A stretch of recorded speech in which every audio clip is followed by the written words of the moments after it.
Nkwaniriza nnyo munnaffe wano ku NTV olwaleero 21 omwezi gwa mukaaga.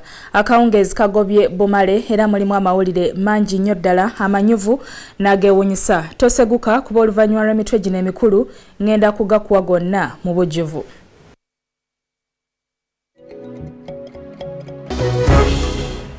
Obunyazi mu URA bana bakwatiddwa babadde bakozesa tekinologiya ow'ekikugu.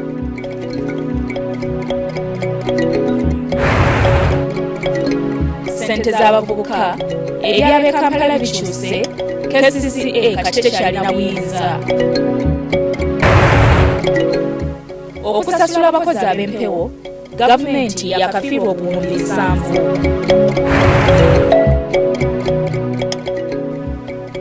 Ne mu mpaka za Olympics, ebyokwegezaamu ennamboole tebisobose, ekisaawe bakipangisiza ababuulizi ba njiri.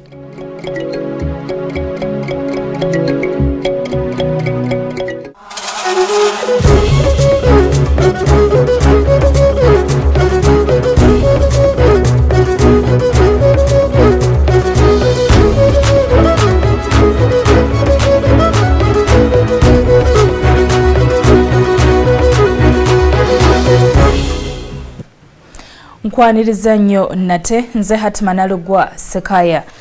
Ab'ekitongole ekisoloza omusolo ki Uganda Revenue Authority bakunze abaagula emmotoka mu myaka 2 egiyise okukakasa obanga ddala mmotoka ezo zaawandiisibwa mu Uganda Revenue Authority. Omulanga guno guddiridde ebizuuliddwa nti waliwo akabinja k'abantu abadde bakozesa olukujjukujju ne bawandiisa mmotoka ezituusiddwa kuno naye ng'ate tezimanyiddwa mu URA. Abasajja bana bakwatiddwa nga kiteeberezebwa nti mmotoka eziyise mu mikono gy'abano mu ngeri eno emenya amateeka ziri eyo mu 2000 n'okusoba. Omusasi waffe kaabituwe mu bujjuvu. Abakwatiddwa ye Gaston Subuga, Patrick Owora, Richard Chibalama ne Farouk Ngobi nga bonna bakozi mu kampuni emu etuusa mmotoka kuno n'eziwandiisa nga tennazikwasa bannyinizo. Bano kigambibwa nti babadde bakozesa obukujjukujju ne tekinologiya ow'amaanyi okuyingira mu byuma bya URA. Babadde bamanyi kuyingira mu system yaffe. Bayingira mu system yaffe ne ba postingamu ebintu byabwe. Ne babako ne bakyusa kagamba ekintu ne kirabika nga ekiri authentic, ekintu ekituufu ekiyise makuba amatuufu. Naye nga mu butuufu si ensonga ffe tugenda okubiralaga nti nekino kizze kitya. Ate ne tuba nti oli tumuyita ntumukomya ntumugamba omanyi ebintu bye bizze bitokola kino na kiri. Kino weesanga nga bagudde mu loss. Kuba ffe tubasaba omusolo ate balina gwe bawadde ssente atazituusizza. Ku Nakawa House Nakawa awasangibwa office za URA ezikola ku nsonga eno bano we babadde basimba mmotoka ne bakola emirimu gyabwe nga tewali abakuba ku mikono. Richard Chibalama mu kugumbya tekinologiya era agambibwa okuba nti abadde musaale mu lukwe luno. Kino bakikoledde emyaka 2 era kiteeberezebwa nti emmotoka ezisoba mu 200 wadde ziri ku nguudo tezimanyiddwa mu URA. Oyinza okulowooza nti emmotoka yange nina logbook yino wano emotoka namba kweziri so emotoka yange naye nga mu butuufu URA tekumanyi. So ebiseera ebisinga oyinza okusanga nga bw'otwala logbook eyo mu bank okufunirako loan bank ezisinga zikomawo mu URA okusooka okwebuuza nti ddala kituufu ono yennyini emmotoka eno era banks nyingi zeesanze nga tuzitegeeza nti mmanyi eyo logbook gy'oleese kikyupuli. URA egamba nti tegenda kulonzalonza kukwata mmotoka zino ng'ezisanze era esuubira nti bannyinizo bajja kuzisasulira omusolo nga bano bwe bawera ennemba n'emisango gyabwe. URA tennakakasa muwendo gwa ssente mmeka ezifiiriddwa mu bubbi buno naye nga kiteeberezebwa nti bwakola kinene okukendeeza ku nsimbi ze yakuŋŋaanya omwaka oguwedde. Ebyo bibadde bikyali bityo zo ebyokufuna ssente z'abavubuka b'omu Kampala gavumenti ze yabateerawo okwekulaakulanya ne bikyukamu nga kati bano bakuzifunira mu banka so si ku magombolola gaabwe nga bwe kibadde kyateekebwateekebwa mu kusooka. Enkyukakyuka eno yatandise dda okukola era okuva ku ntandikwa ya sabiiti eno Kasese yagiddwako obuyinza bw'okugabira abavubuka ssente zino ne buzzibwa mu banka nga bwe kiri ku ssente z'abavubuka mu bitundu by'eggwanga ebirala. Oluvannyuma lw'abo bonna bekikwatako okukitunulamu ne bagamba nti Kampala Capital City Authority obukugu bwayo si kugaba ssente. So wiiki eno gavumenti yavaayo negamba nti yali yeetaaga okulaba buli kimu mu Kampala kitambulanga bwe bakitambuza mu district ziri endala. So nesalawo nti zino ssente z'abavubuka zirina okuyita mu banka. Enkyukakyuka eno wejjidde nga waliwo ebibinja by'abavubuka 487 ebyali bimaze okuyitamu okufuna ssente zino era nga kino tekigenda kubakosa. Listi ya groups ezaali ziyiseemu zino 487 tugenda giweerezaayo mu bank era tukole kyonna ekisoboka okulaba nti bayamba ku bavubuka bano okufuna ssente zino. Kati obuvunaanyizibwa ku ssente zino bonna buli mu banka okwosaako obukwakkulizo nabwo obukyuse nga kati abaagala okuzifuna balina kukolera ku biragiro bya banka. Banka esaba amagoba okiwulidde n'ebintu ebirala bingi. Kati banka esaba simanya ababeeyimirira, esaba emisingo ebitaliwo. Mbasaba babeere bakkakkamu tukwatire wamu ne bank era naffe tweyama nga Kampala Capital City Authority nti tujja bakwatirako era tujja kuyamba okukwataganyiza wamu ne banka zino okulaba nga abavubuka bano bafuna ssente zino. Enkyukakyuka eno wejjidde nga abavubuka mu bitundu bya Kampala ebitali bimu bavudde mu mbeera ne beekalakaasa olw'okulwawo okufuna ssente zino. Gavumenti ezudde obuwumbi obusoba mu 7 obugambibwa nti bubadde busasulwa abakozi ba gavumenti ab'empewo. Minisita omubezi avunaanyizibwa ku by'ensimbi Jachan Omach yategezezza ababaka ku kakiiko ka Parliament akakola ku mbalirira y'eggwanga nti omubalirizi w'ebitabo bya gavumenti yamaze dda okubakwasa alipoota ey'enjawulo eyakoleddwa n'ezuula bino.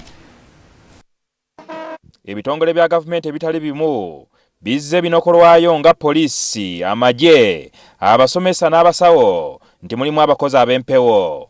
Minisitule y'ebyensimbi wano we yasinziira n'eteekawo okunoonyereza okw'enjawulo nga kukolebwa omubazi w'ebitabo bya gavumenti era wetwogerera nga alipoota ekizudde nti obuwumbi 7 bubadde busasulwa abakozi ba gavumenti abagambibwa nti bampewo.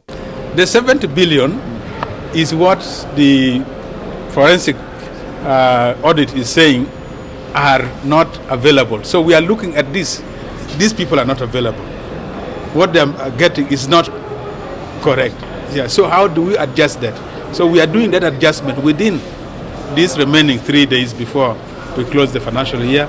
Olunaku lw'eggulo gavumenti yasabye ennyongereza nga ya buwumbi 517 mu Paalamenti. Abaka kye bagamba nti ssente ezibbibwa zandibadde zikola ku nsonga ezitali zimu mu kifo kya gavumenti okutandika okuzinoonyeza mu kiwato nga bazibinika bannayuganda mu misolo.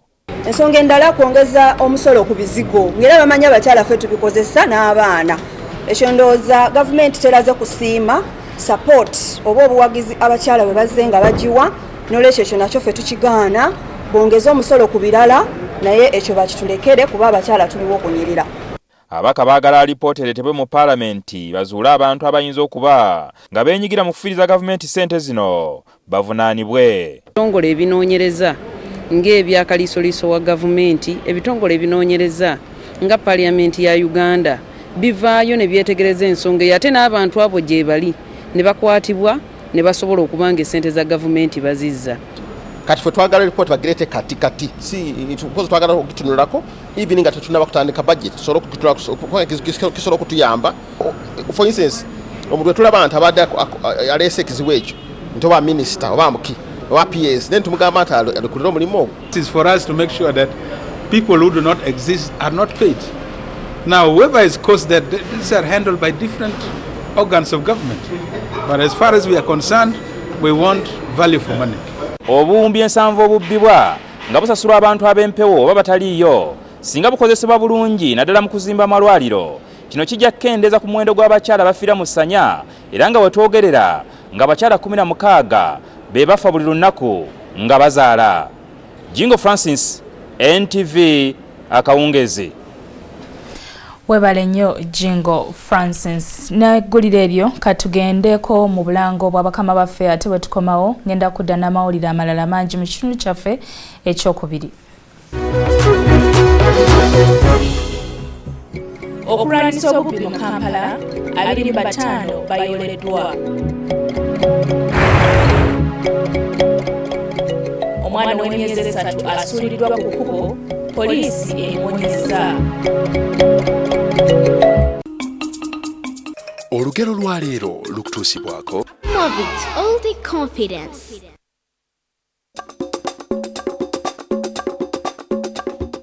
Ssebuufu bwango tebuyitibwamu mbwa. Embwa teyinza kugenda ng'erondoola ng'omweyise kubanga egitya. N'omuntu omuzira oba omukambwe ennyo bw'atyo bw'atiibwa era kiba kizibu okumala gamwetantala.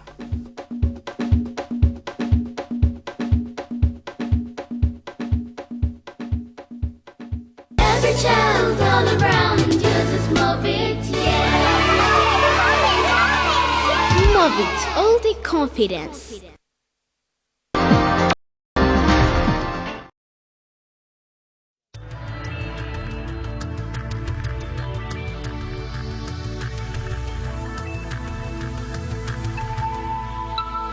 This is NTV. Kwera embeera y'abasajja bano essuubi nga lyakuggwamu mama. Bano abasajja abanaatera n'okujja kusigiriza ffe ekiro basituleko emiwumbo gy'emmere bagitwale. Sogera byange kibanda bana bagamba nga bagamba ne bwagala nkubulira ebyange ja tugende emyanzi. Mpulira abanyumya babeera bakujerega waliko omusawo w'ekinnansi. South Africa baba bakujerega obituufu Baba banjerega. Oyo mufere mubbi yennyini yeetaaga miggo. Omuntu wa bulijjo tomuzannyirangako abeeranga dormant volcano. bwemba mukkiriza nina takuwa mugiyita ate takuwa gobeera mugoberezi tolowooza nti buli mulimo oyogerera omusiraamu senga naakubuuza nti Katonda yagamba atya. Bw'oba oli pasita ng'okyawa olimba obba oyenda olina abakazi basatu, please, heaven is waiting for you. One day you'll pay and soon your time is out. otiisatiisa mmoni sitiisatiisa nkubuulira Yesu talimba. Ebintu mbimala mulundi gumu kati what is I love peace. Gwokola byo Wegase n'omusajja mutwale mabi.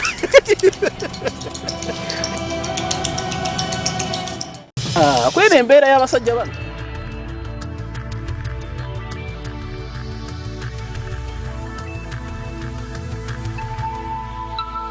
This is NTV.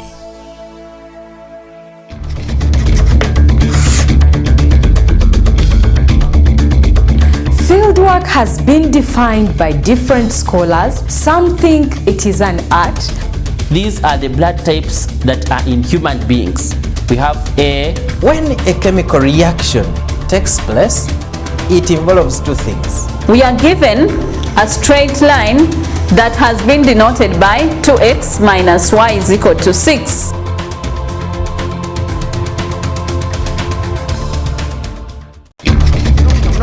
Emese yali ku the last piece of a jambia yali muhadi wa yonna.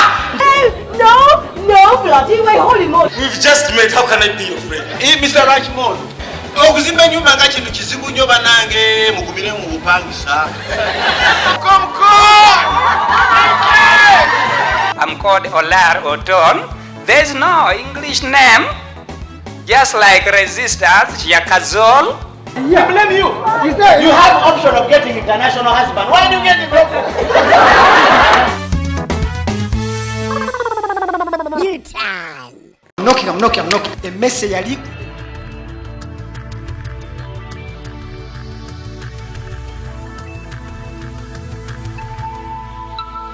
This is NTV.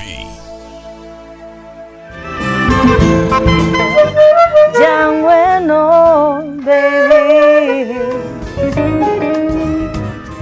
To be honest, it's one of the most scary genres of music for me.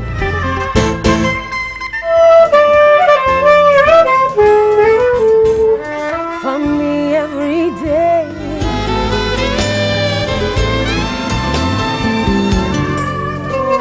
Irifemasi nisu badi magero.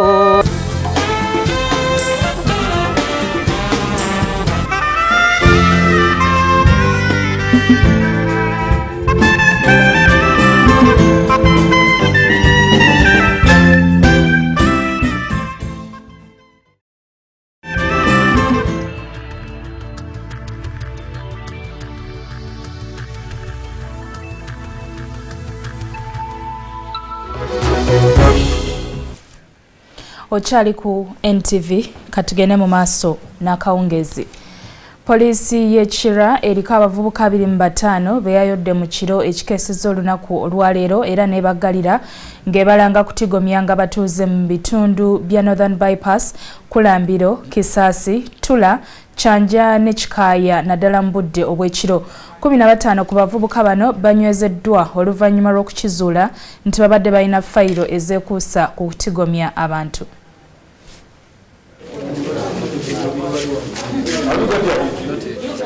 N'abataano bano okutuuka okuggalibwa kyaddiridde ekikwekweto ekyakoleddwa poliisi mu kiro ekikeesezza olunaku olwaleero ng'eyambibwako bassentebe mu bitundu bya Northern Bypass, Kulambiro, Kisasi, Tumba, Kyanja ko ne Kikaaya. Ekikwekweto kino kiddiridde okwemulugunya okw'enjawulo okuva mu bantu mu bitundu eby'enjawulo ku bantu ababatulugunya ekiro. Tuze tufuna cases nnyingi nnyo abavubuka oba abantu abeetaba mu bikolwa ebimenya amateeka ng'okunyakula obusawo bw'abakazi ekawungeezi ne kumakya, okuvandalizinga emmotoka okugenda nga baziggyako obutaala babba laptop, obubi bwa pikipiki n'obutayimbwa nibwo tuze tufuna cases ezo ku poliisi. Ku ssaawa 6 ogw'ekiro abantu 25 baakwatiddwa wabula oluvannyuma lw'okwekenneenya 10 ku bo baasobodde okuteebwa so nga abalala 15 baanywezeddwa oluvannyuma lw'okukizuula nti babadde balina fayiro ezeekuusa ku misango gy'okutigomya abantu. Era kigambibwa nti abamu ku bano basangiddwa n'enjaga so nga abalala babadde si bamanyifu mu bitundu bino. Abasinga obungi nga tebasobola ku kyalo era nga tebasobola kweyogerako ne tubaleeta ku poliisi ne tukola screening 10 ne tubazzaayo 15 twesanze nga balina fayiro nyingi nnyo. Bano kati baakugulwako emisango egy'enjawulo. Mu buufu bwe bumu obwo poliisi era eriko ekikwekweto kyekoze Emityana mwekwatidde abantu abali eyo mu 14 nga bagambibwa okuba nti babadde beenyigira mu kusuza abantu b'omu bitundu by'eyo ku Tebuche. Abamu ku bakwatiddwa poliisi ebalumiriza nti banywi banjaga nga n'ebiseera byabwe bisinga obungi babimalira mu kuzannya zaala. Kino kiddira abatuuze mu kibuga Mityana okwekubira enduulu nga waliwo abantu abagufudde omuze okubatigomya ng'ekiro. Mu bakwata mulimu abasangiddwa nga bakuba matatu so nga balala mu kufuuweta enjaga basulayo 2 wabula abamu ku bakwatiddwa bino babyegaanyi. Abalala bakwata abakazi kubanga gye bakubira mu matatu gye banywera enjaga. So bwe twafunye information okuva mu batuuze ne tugenda mangu speed. Jevudde okatona abantu nakati poliisi bekyali mu kuwenja baatega motoka ya taxi yaleeve Kampala okudda Mityana ngeno bagitegera mu dduma ku ssaawa nga 4 ez'ekiro abaalimu bonna ne babanyagulula. Eno y'emu ku nsonga ezabeerako poliisi mu bitundu bino okutandikayo ebikwekweto eby'enjawulo okuyoola abakyala kimpadde bano abasuza abantu ku Tebuche.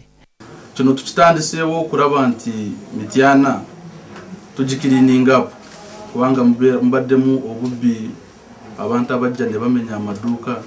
Poliisi egamba nti ebikwekweto by'engeri eno byakugenda mu maaso okusobola okulwanyisa obumenyi bw'amateeka. Poliisi ku luguudo lw'Ekira eriko omwana omuwere gweronze mu kiro ekikeesezza olunaku olwaleero ng'ono asangiddwa mu kitundu ekimanyiddwa nga Banka Village e Naguru. Omwana ono ow'obulenzi ateeberezebwa okuba wakati w'omwezi ogumu n'emyezi 3 era yalabiddwa omutuuze omu ku ssaawa nga 3 ez'ekiro ng'ono yeyatemeza ku ssentebe naye eyabulidde poliisi y'Ekira. Kati omwana ono atwaliddwa mu Sanyu Babies Home nga poliisi bwegenda mu maaso n'okunoonyereza ab'eŋŋanda ze. Omwana mulamu talina mutawaana ali healthy twamuwadde ali kumata yanywedde. Tukubiriza abantu bonna omuntu yenna abalina information yonna oba ya muntu yenna yabuliddwako omwana bakwatagane ne poliisi tulabe ng'ejje tuyinza okukwata abantu abo oba omuntu oyo abayitaba mu bikolwa ng'ebyo bigenda bisuula omwana. Tukwataganye n'ebitongole ebitera okutuyambako mu nsonga ng'ezo nga Sanyu Babies Home oba engeri yonna gye bayinza okutuyambamu omwana oyo bamukuumira awo. Mu kiseera kino katugendeko mu katale k'ensimbi ate tulabe siringi ya Uganda nga bw'ekoze okusinziira ku ssente z'amawanga amalala mu bibanda by'ensimbi.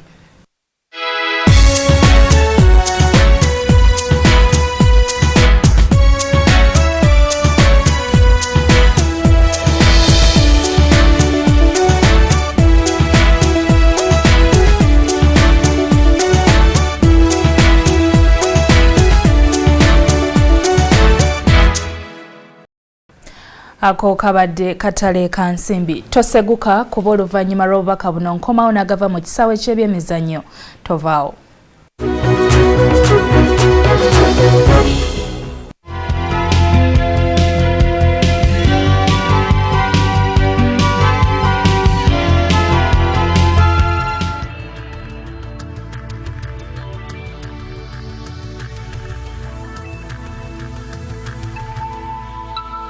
This is NTV.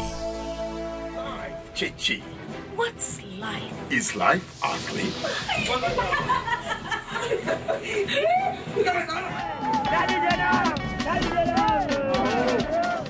Is it spiritual?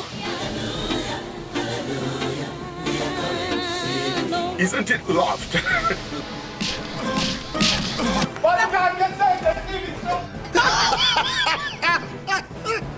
And above all, isn't life really drama?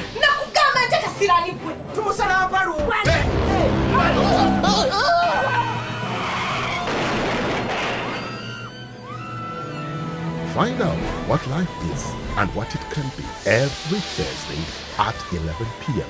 with repeats on Friday and Sunday at 12:30 p.m. Your Saturday afternoons just got better on NTV with Exposed.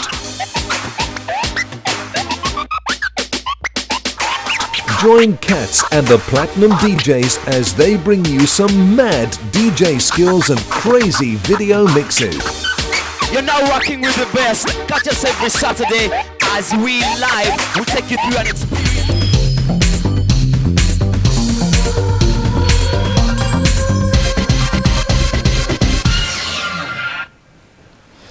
NTV Akawungeezi. Gano getukujidde mu kisaawe ky'ebyemizannyo. Uganda erabika ng'efiiriddwa omukisa gw'okuweereza abazannyi abawera mu mpaka za Olympics ezigenda okubeera mu kibuga London.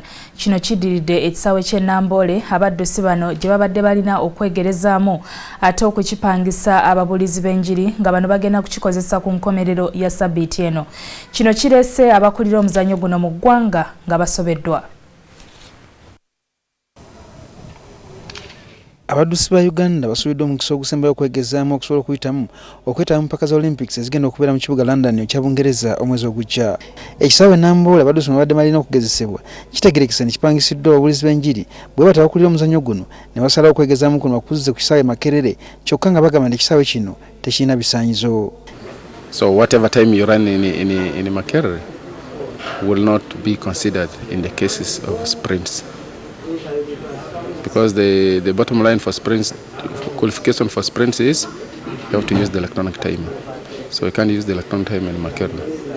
Kigambibwa nti ababulizi b'enjiri abapangisiza ekisaawe kino basudde obukadde obuwera so nga baddukanya omuzannyo gw'emisinde mu ggwanga badde basula emitwalo 7 gyokka buli lunaku. We can spend up to 20 million to make sure that these athletes go to Benin. I think we are not compensating anything. We are looking, they are having a commodity. We are also having a commodity of which we would like to share.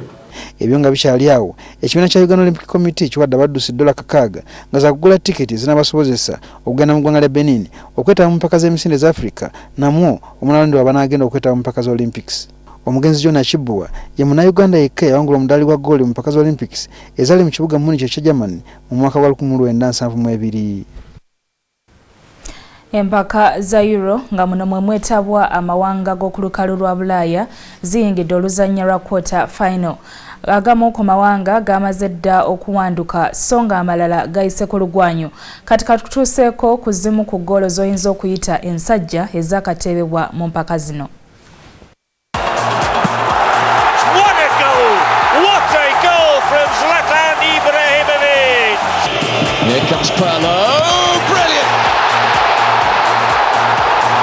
Go all the blue shirts. There's the shot, it's another one, it's 2 apiece.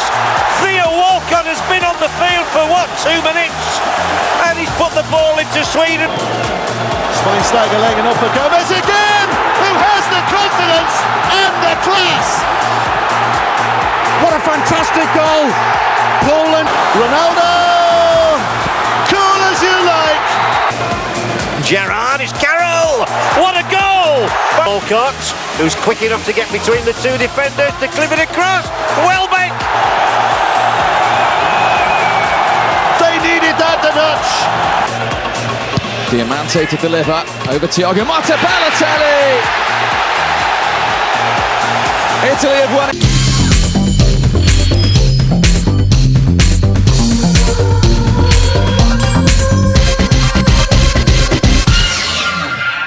Are you ready to drink at the table of men?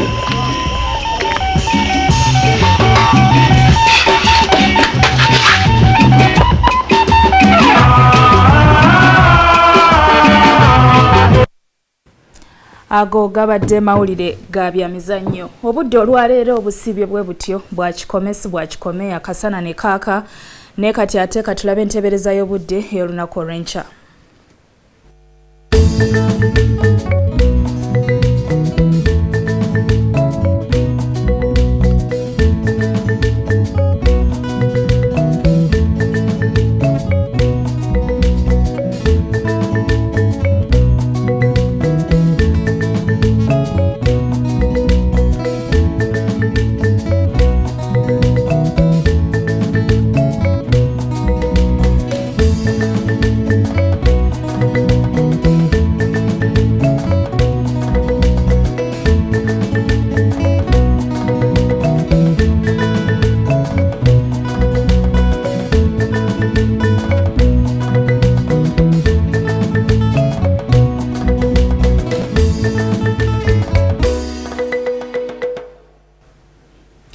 Entebereza y'obudde bw'eteekomekereza NTV Akawungeezi. Obadde mulabi mulungi, weebale nnyo, weebalire ddala.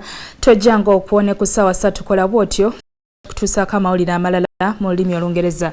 Ndi Hatmanalugwa Sekaya. Egganda yange liyingiddewo okutandika n'olw'enkya. Farida Nakazibwe yagenda okubeerawo. Tova ku NTV, sula bulungi. Mbagaliza egganda lya Sabbiiti eddungi. Mweraba.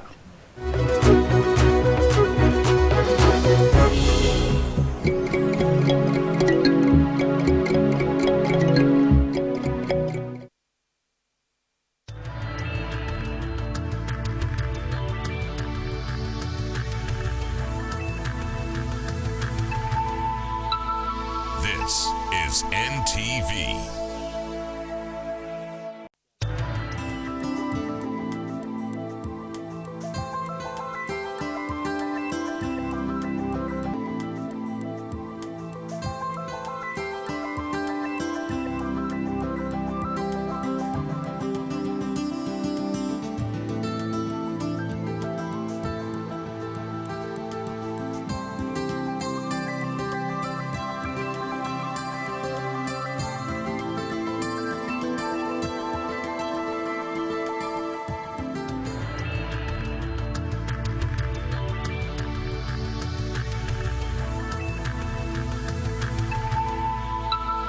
This is NTV.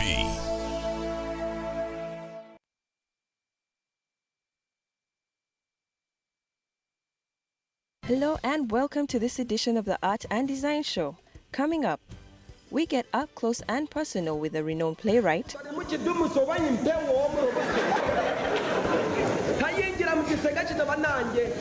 We explore the ancient art of henna design. These and more stories coming up.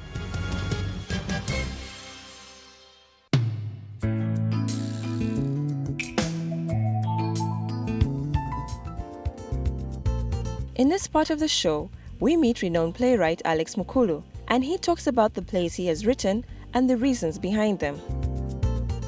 The roots of African theatre are ancient and complex and deeply embedded in our history. Our content and theatrical styles are a result of our traditional folklore and centuries of colonialism. In East Africa, we have Penina Muhando of Tanzania, Francis Mbuga of Kenya, and in Uganda, Alex Mukulu. Alex Mukulu is a born playwright who started to write at the age of 10 and has not looked back since. Since 1977, he has written a play every year. I was a scout cub. You know the cubs, those young boys who were not yet scouts but intended to become scouts. And there was a scouts festival in the National Theatre. I was then studying in Namiryango Junior Boys School.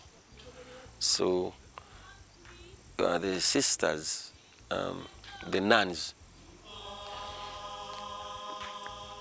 asked me to write this play, and I wrote it.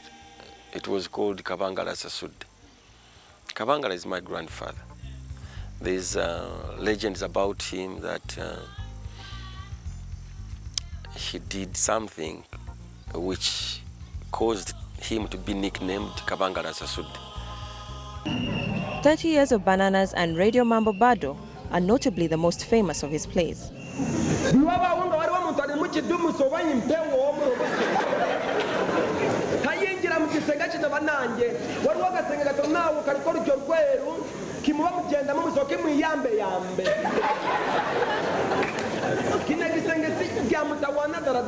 And 30 Years of Bananas, I think most people talk about it because it really was about them. It was about us. It was about Ugandans and what they went through. So it had very close sentiments to the people. And I think that's why they enjoyed it and talked about it. It was dealing with people they knew. And for the first time, we are talking about presidents, which had never happened. Alex believes that plays should be able to expose what is happening in our society and not fiction.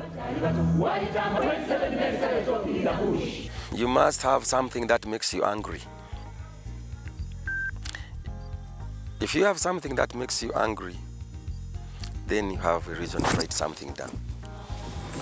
But if you don't have anything which makes you angry, you'll never sit down to write anything. So the art of writing, I think, is about having something you are angry about. Countless numbers around the world have blindly put their faith in the order of the uniform, but instead have come to grief.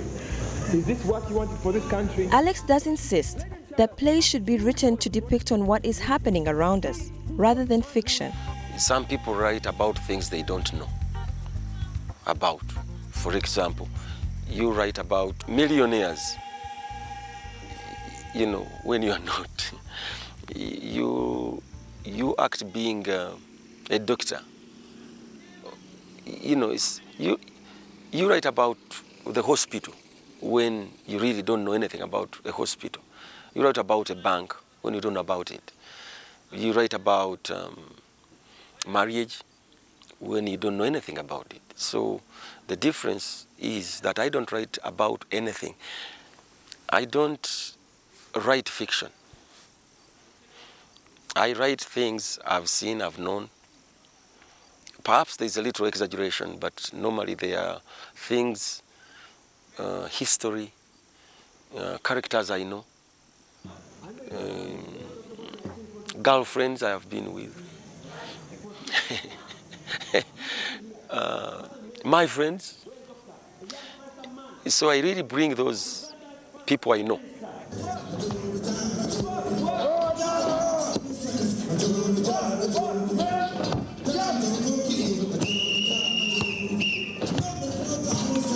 Captain Binaisa, replaced him by some supporters from Kilasha. His idea was to put all the players on a train wagon and take them to a national tour to refresh their minds.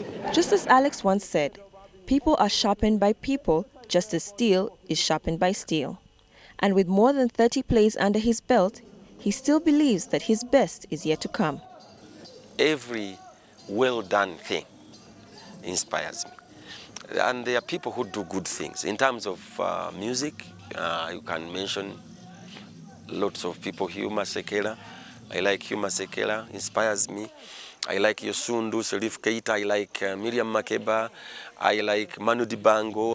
In theater, I'm inspired by Wole Soyinka. From childhood, I was always looking, up to Wole Soyinka, the Chinua Achebes, those people, African writers who started writing, I don't have any individual dancer who has inspired me much, apart from perhaps almost Michael Jackson, because he would do a perfect job. But I enjoy the African dances which are really well done in terms of their authenticity. like the Ntori from Rwanda, like the South African wood dance, you know, like our Lunyege here, and sometimes Ding Ding and Bora. I like dances with energy. I like well done, precise, tight dances.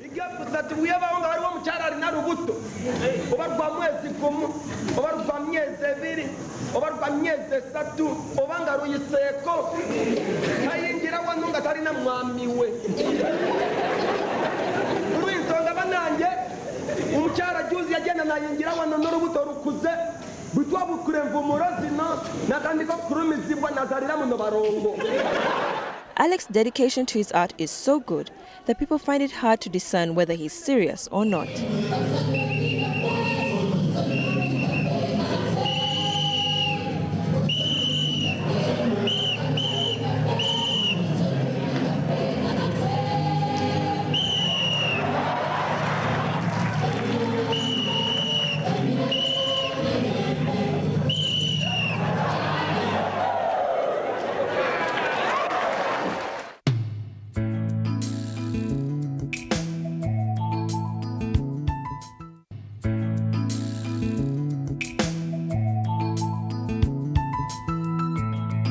In this part of the show, we bring you the ancient art of henna painting, which goes back 9,000 years. Of late, there has been a renewed interest in this art form. It has now been accepted worldwide as an art in self-expression and individuality. Henna painting has its roots in spirituality and has been linked with marriage, birth, and death. This art of body decoration is a practice that is probably one of the older forms of art, especially in North Africa, the Middle East, and Asia. Henna dye comes from the leaves of the henna plant. Fresh henna leaves have a very earthy scent. When the paste is made with a proper mixture of henna powder, lemon, and eucalyptus oil, you get a distinctive henna fragrance.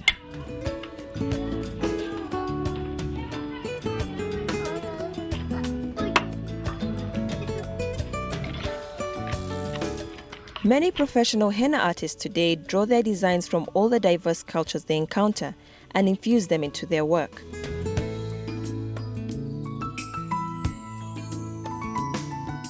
Today we meet Maria Mohammed, who is a professional henna artist. She has designed her fair share of women in her long career.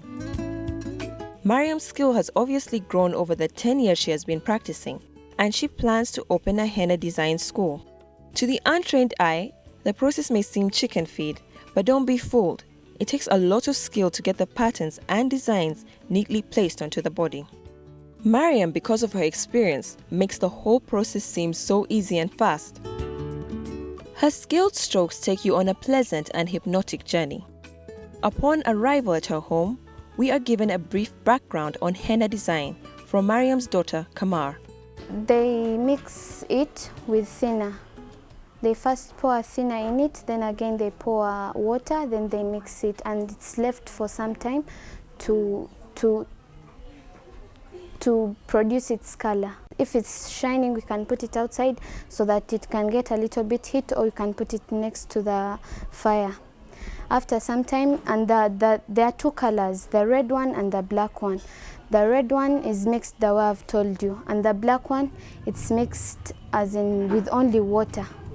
And that one doesn't need any time to produce its color. It's already ready, as in if it's mixed, it's ready to use. Many of us, if not at all, have come across women with henna designs painted onto their hands or legs, and maybe assumed that or people with Arabic heritage. But the reality is that henna designs are available to any woman who wishes to look beautiful and different, especially towards their wedding days and parties. For her right now, it's the bridal. They've finished the chest and also the hands here. So it's on the hands now. After doing that, when she finishes doing this hand and the others plus the leg, she will begin filling. I'll help her filling in the red color.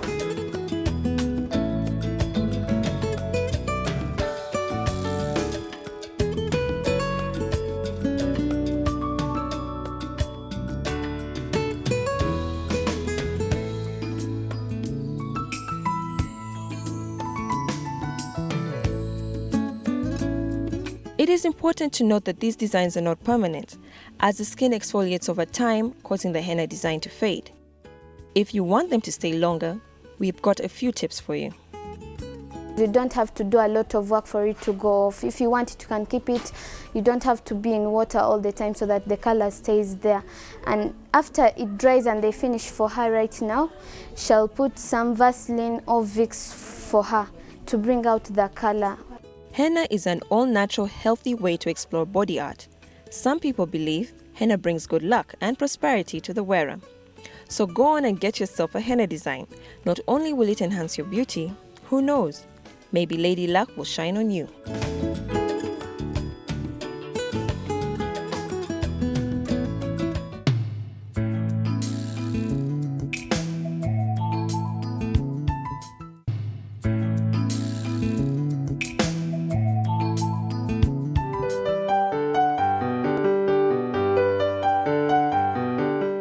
From the art of henna painting, we now indulge in the fine art of tasting wine. Do you simply drink wine or do you just taste wine? Anyone can drink wine, but it takes practice to be able to recognize and distinguish a wine's characteristics.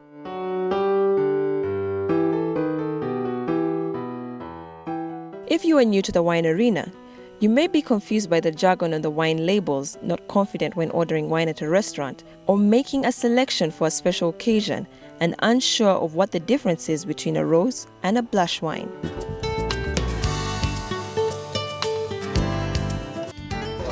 I have a selection of wines with Petit Chablis, Chablis, Chablis Premier Cru and Chablis Grand Cru.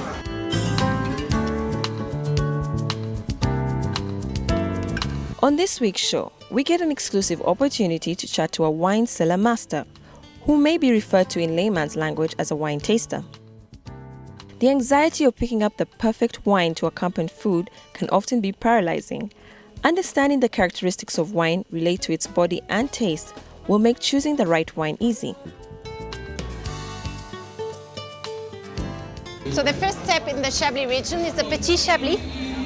And the Petit Chablis is a wine planted on a plate, a very easy wine to taste as a pre-dinner drink. And usually we serve it very chilled and drink it very young as an appetizer. It's a very enjoyable wine. Surprisingly, white wine can be made from either the white or black grapes, as all grape juice is initially colorless. Red, on the other hand, is made from black grapes that are fermented with the wine and peats. Wine producers worldwide are constantly developing new ranges of reds that are smoother. These styles range from light and refreshing to sweet and fortified. The wine is really subjective. You just have to enjoy the wine, and sometimes you will like a certain style and people would like another style. It's really personal.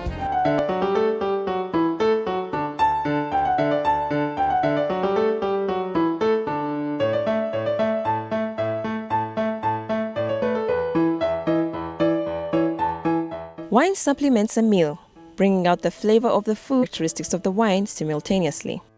Why is it that you should always drink whichever wine you prefer? Well, we have some tips as to why and also how to enhance your dining experience. First, you choose the grape. So you're going to have, for the white, you're going to have Sauvignon or Chardonnay. It's a first step. And then you look at the appellation. So you're going to have Petit Chablis or Chablis, and it depends which level you would like to get. And then the vintage and the style you had, the weather you had on that specific vintage. And the second one I have is the Chablis Fleur d'Acacia 2005. It's a wine which is a step higher to the Petit Chablis, planted on the hills all around the Chablis village. And it's very round and rich with a classic style of Chablis with a strong base of minerality. And we can serve it with seafood, with white meats or poultry. It's longer in mouth and very good balance with acidity. And then the other one I have is a Fourchaume 2004. It's a wine which is served usually with textured fishes. It's a very high level of quality, and it's a wine that we are used to keep a little bit to get more complexity. And then the last one I have is Chablis Grand Cru. It's the best quality you can find, and it's called L'Eclos. It's the most well-known Chablis Grand Cru of the 7 you have in the vineyard, and it's perfect with lobster, with crawfish, or also liver, goose liver, and it's very pure and it's unique for the quality of Chablis.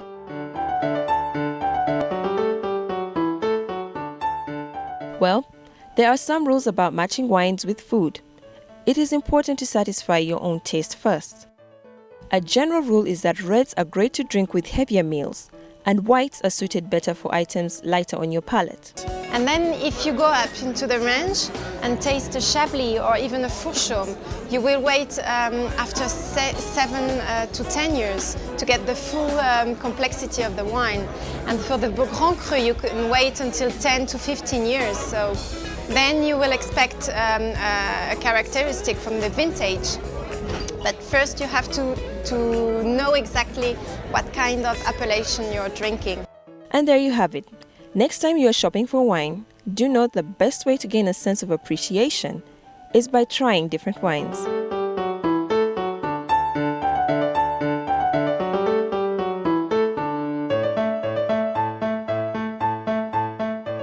That brings us to the end of the Art and Design Show. Join us next time for more stories. For now, remember that in the end, it is not the years of your life that count, it is the life in your years. For comments, please email us on artanddesign@ntvuganda.co.ug, and do enjoy the rest of your viewing.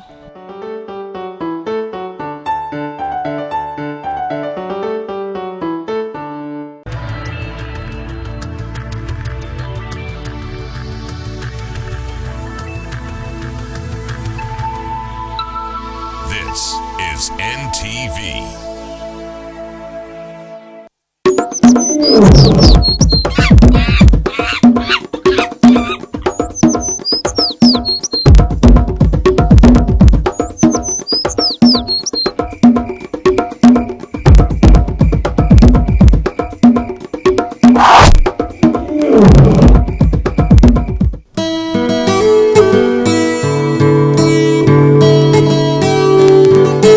Zebras belong to the horse family and are best known for their distinctive white and black stripes, with each zebra having its own unique pattern of stripes, just like fingerprints.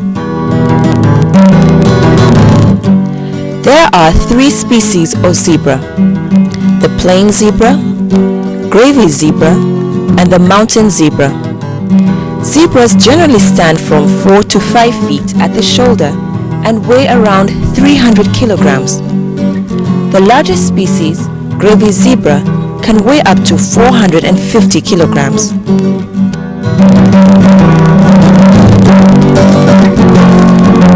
Zebras can be found in a variety of habitats, such as grasslands, savannas, woodlands, thorny scrublands, mountains, and coastal hills. When the group is alarmed, it takes to flight with the first 5 dominant females or mares in the front and the stallions bringing up the rear. Like horses, zebras walk, trot, canter, and gallop. They are generally slower than horses, but their great stamina helps them to outpace their predators.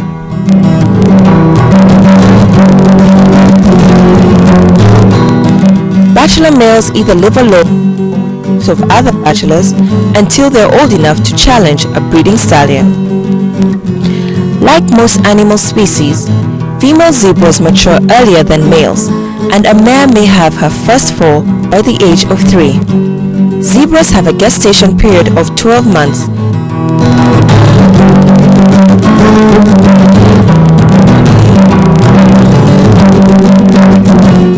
Zebras have a lifespan of 20 years.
Today on Showcase Uganda, we continue to unravel the wonders of Kasese district.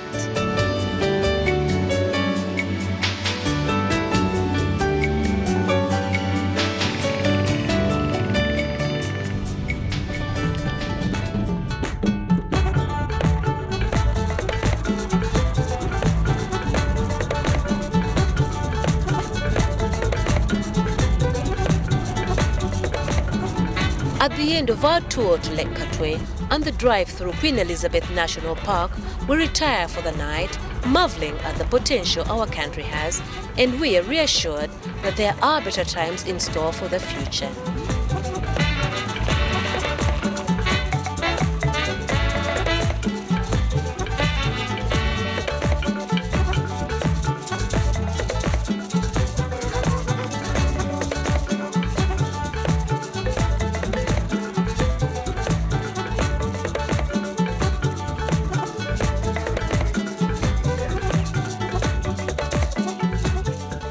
The next day, we are up early and bright, all fired up to take on the day's exploits, and this time our destination, Kilembe Mines. Our departure from the hotel is heralded by glorious views of the mountains rising into the sky like watchtowers.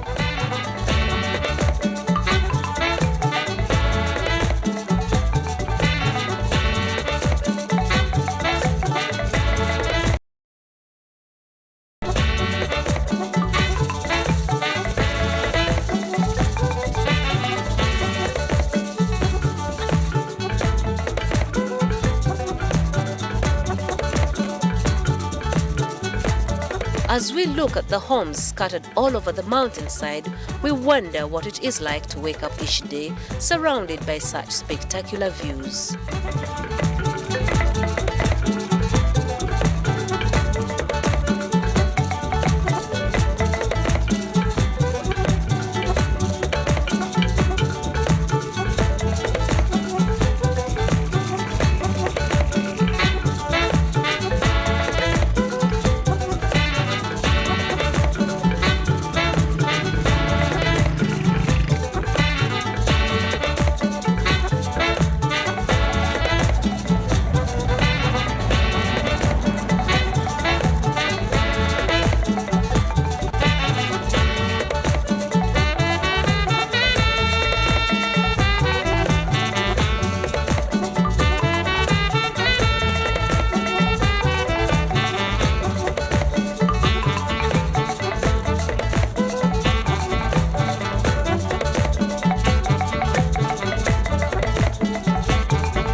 Our route to Kilembe Mines passes through the little township and then the miners' quarters.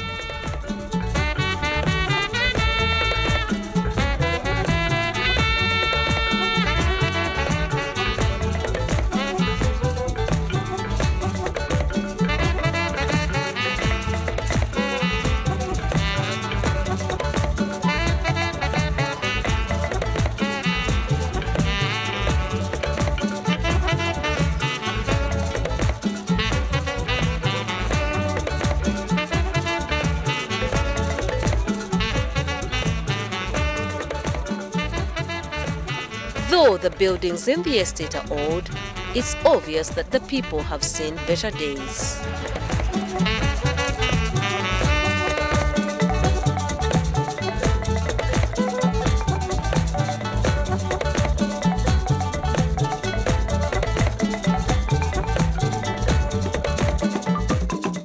The state of the former work area for copper is a sad reflection of the fact that the copper mining days have long been over.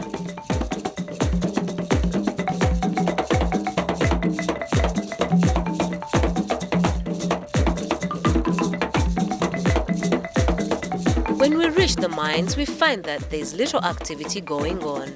You can actually think that the mines are in disuse, especially since all the visible structures look old. In reality, we have arrived at a time when some of the workers are off and other miners have gone down the mine shaft.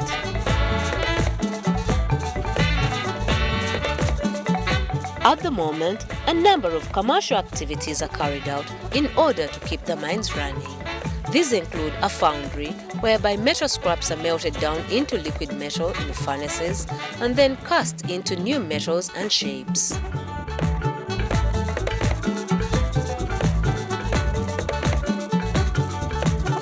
There is also a machine workshop, the biggest in the country, which produces hammer mills, grinding machines, haulers for maize mills, rice thrashing, timber cutting and molding, brick making, and a treatment plant for electrical transmission poles.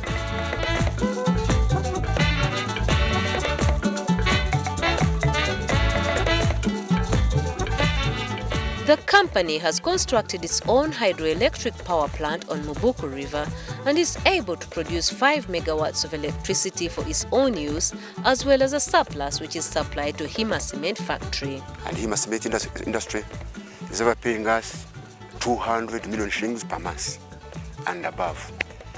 It depends upon after the supply. Then we have a treatment plant for treating electrical transmission poles plus fencing poles. We use actually some of the transmission poles for our overhead line. Then the rest, we normally sell them to Umeme. Then fencing poles, we normally sell them to those hard cattle keepers.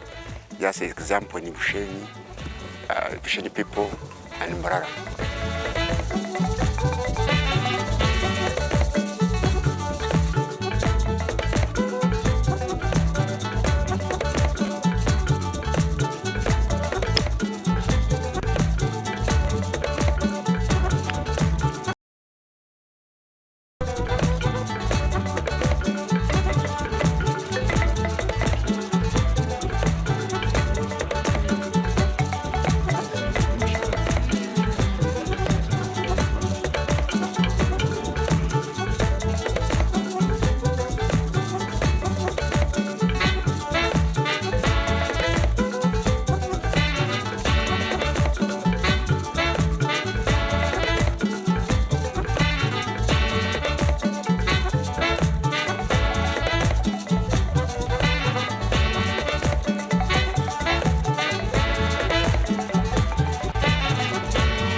With a production capacity of 600 tons of clinker a day, Henna Cement is one of the leading cement producing industries in Uganda.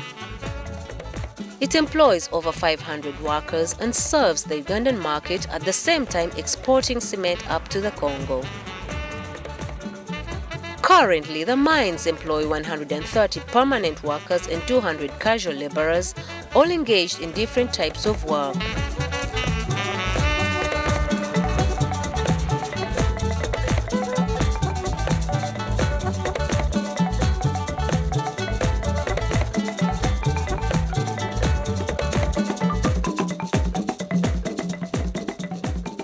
The climb up to these mines is that Uganda's first Olympics gold medalist, Akibua, used to train here, running up and down the steps.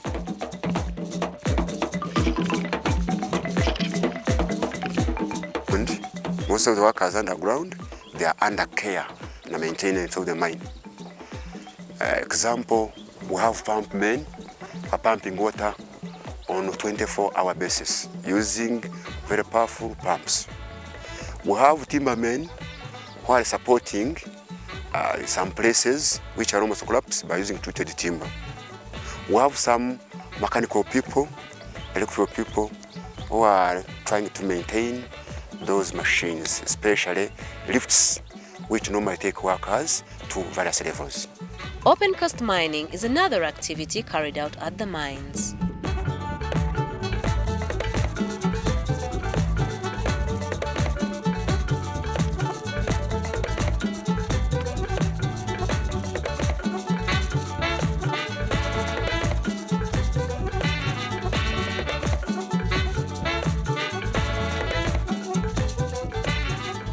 Overhead, we can see the defunct cable miners up the mountain to the mines. The mines used to bring in a lot of money from the tourists who would pay the mines a visit for the additional thrill after visiting other tourist centers in the district like the Rwenzori Mountains and the parks.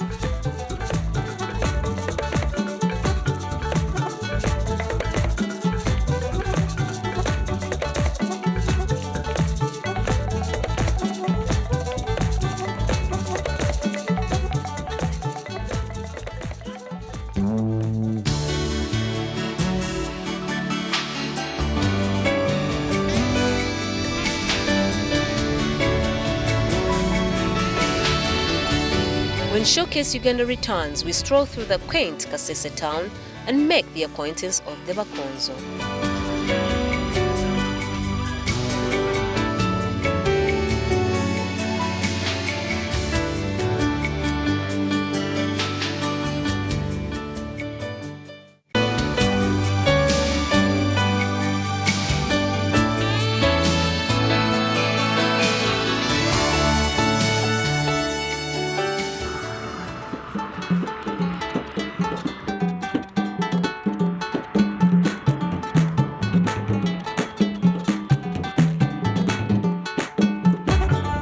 Kasese has to be one of the most peaceful and friendliest places in Uganda.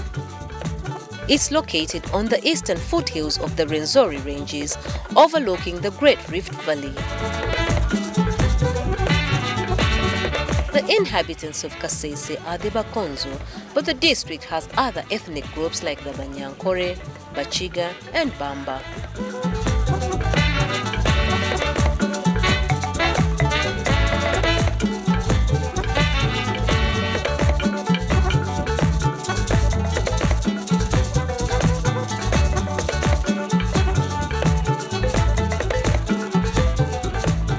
The name Kasese is derived from the small swamp bordering the town.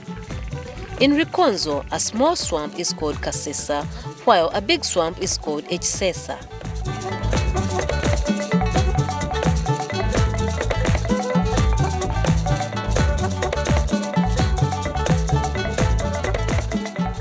Most visitors to Kasese come mainly to visit the national parks and make trekking trips to the nearby Rwenzori Mountains.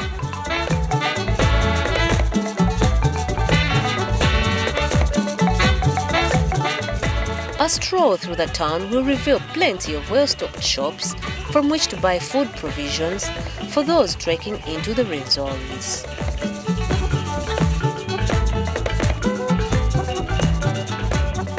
Since the trek lasts 7 days, you need to go when you're well prepared.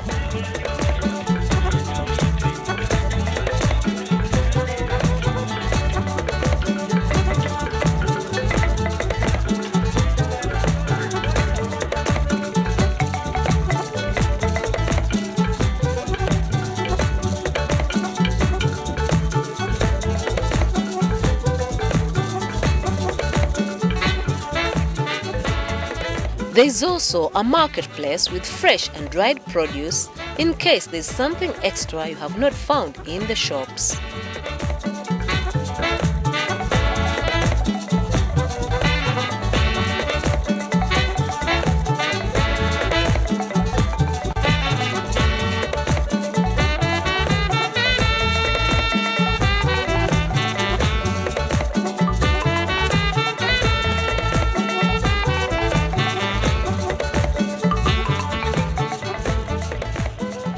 Here, on the slopes of the magnificent Rwenzori Mountains, the Bantu-speaking Bakonzo have lived for many generations.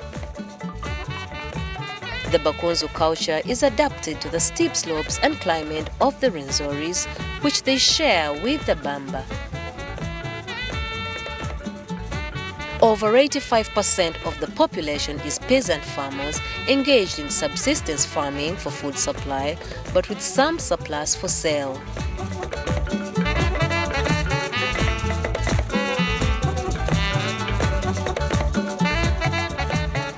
The terrain of the place does not encourage rearing of cattle, but a few farmers keep cows and goats.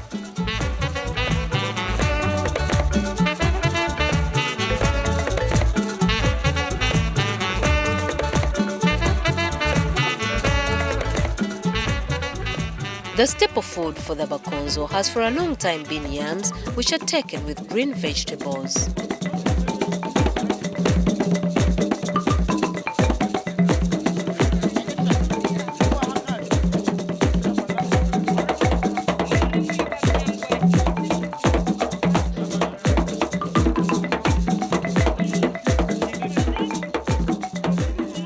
Millet bread, akaro, is another popular dish.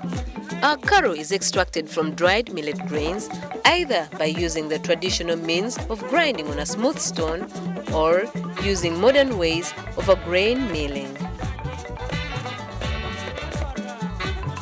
When ready, the akaro is served in special baskets.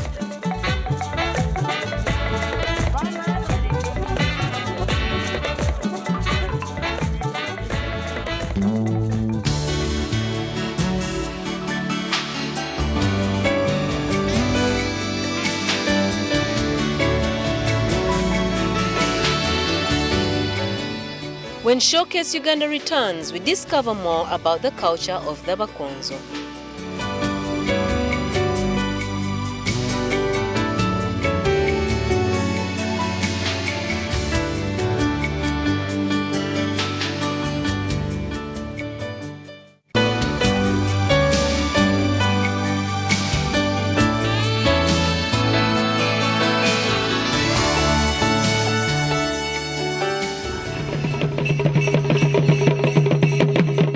In 1880, a kingdom of Rwenzururu was born. Banyenzururu means people living around the Rwenzori. The Obsinga of Rwenzururu is a cultural institution bringing together all the people living around the Rwenzori and the first king.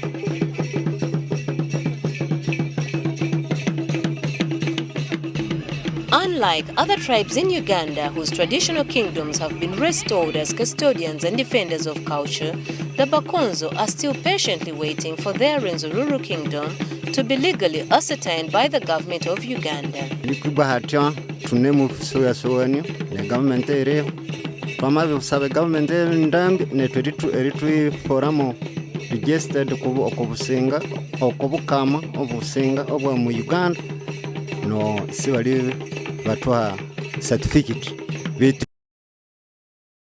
This is after the 20-year resistance struggle to win back their independence from the Toro Kingdom, under which the colonialists had placed them as it was more centralized.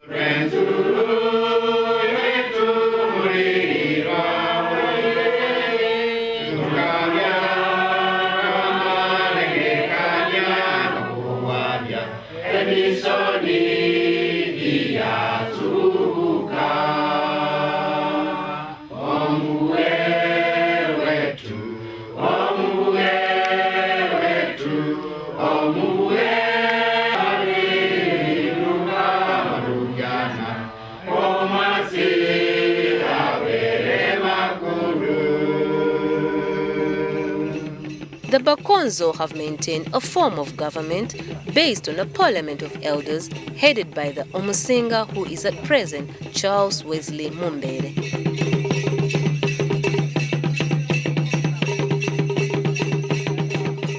They want their kingdom reinstated to protect and preserve their culture and identity after years in cultural discomfort.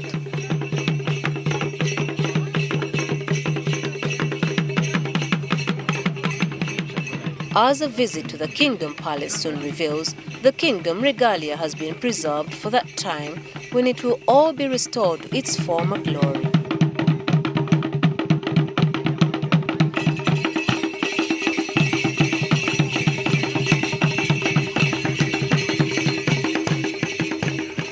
most important of these is the royal spear, possession of which is the true identifying feature of the cultural leader of the Obusinga. Lino lyerino eryenzowu likamanyisaya Obusinga omusinga omukama akatunga ebindu ebikulu bikulu ebiri omu kiwo kyewu nobyo bikabya omu bitsero biwe. Tuwita hano endale, tuwita engwe, tuwita enzowu nobikatekawo byabya ibine omo bitsero byetu. The first Omusinga Sam Chilanye used the stool, while Omusinga Charles Mumbere used the other one at his coronation. The compound spear symbolizes the peaceful coexistence of the Bakonzo with the other tribes in the region, and there are 2 of the 5 drums of the kingdom. This big drum here, which is representing the Omusinga, that's the king, who is unifying king of the small what? The small kings, the chiefdoms. The lion is a symbol of power, while the white colobus monkey is of peace. The spear and the sickle represent the agricultural nature of the Bakonzo, and the crown is for the king. The palace also has other traditional instruments like the mallets, which were used in backcloth making, a furnace for fashioning bangles and other metallic objects, and many more.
Next week on Showcase Uganda, we take on the formidable Rwenzori Mountains climb.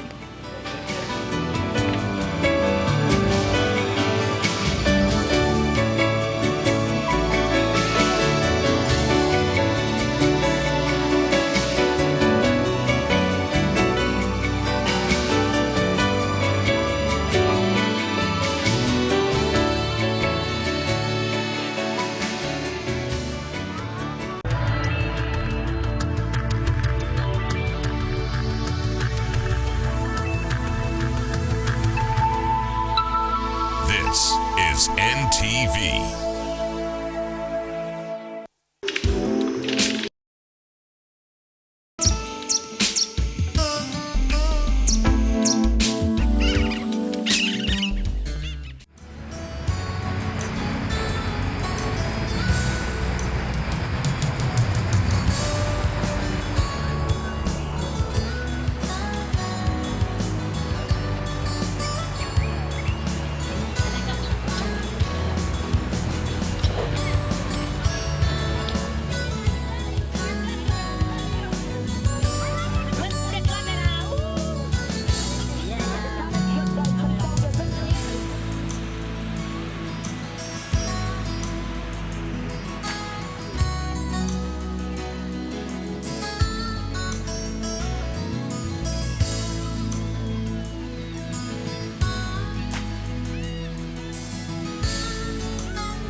On this edition of Rendezvous, we rub shoulders with one of the pioneers of contemporary Ugandan music.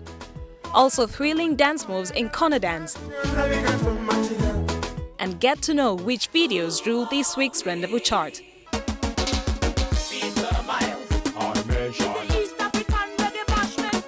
There is no doubt that the Ugandan music industry is definitely booming. Gone are the days when the only genres around were Kadongo Kamu, Lingala and jazz bands. There has been an explosion of a variety of music headed by the younger generation. Hip-hop, reggae, souk, Afrobeat, bongo flavor, gospel, dancehall, R&B, the list is endless. As many young musicians continue to gaining respect from the already established mainstream sounds from all over the world, one particular artist stands out as having been one of the early forerunners in this new music explosion. Today on Rendezvous, up close with Rugga D. I was born here in town, Najana Nkumbi, by Mr. and Mrs. Chayune. Way back in the 1970s. I was born in 1974. I went to St. Henry's College, Chitovu, left St. Henry's College, Chitovu, went to Nakawa, got my diploma, left, went to the UK for the business course, then got here into music. Bam sakata, sakata, sakata, sakata, sakata. Rugga D's talent began getting noticed in the mid-1990s with his earlier hits like Bam Sakata and Mukwano while part of a group called The Homies.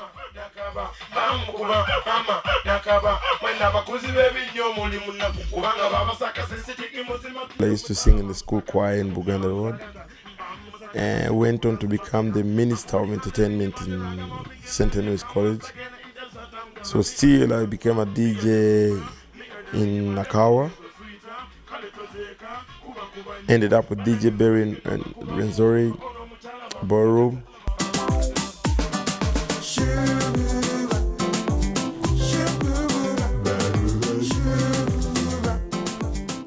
I used to work with so many people who are dealing in music, like the late DJ Berry, DJ Charlie. Before they used to call him DJ Charlie, now it's called Charlie Lubega. I used to work with DJ Muchibi, DJ Mondi. All those are DJs that are gone.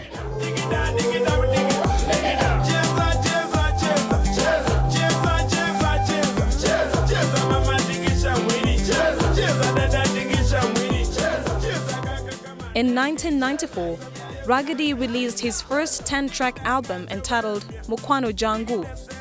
This album, however, didn't do very well.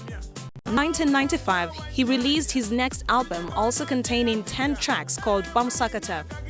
This album is the one that actually catapulted Rugga D into the current status he enjoys. When I'm writing my songs, I write things that reflect to their life. Things that are in the day-to-day life, social, economical, and like problems that are facing people or things that face people in the day-to-day life. So I mean, if someone listens to a song and there's things about him, he will become part of the song. Songs like Go Jem Chalo. Go Jem Chalo, Yayagala Go Jem Chalo. Boya Benyonyo, I would take a tenaro. So many people have treated others so bad, and these are the guys who have helped them to come from Chalo. When they get to town, they want to take them back to Chalo. So I mean, someone listens to a song like that, will say, that's my song, because it reflects somehow in their day-to-day life.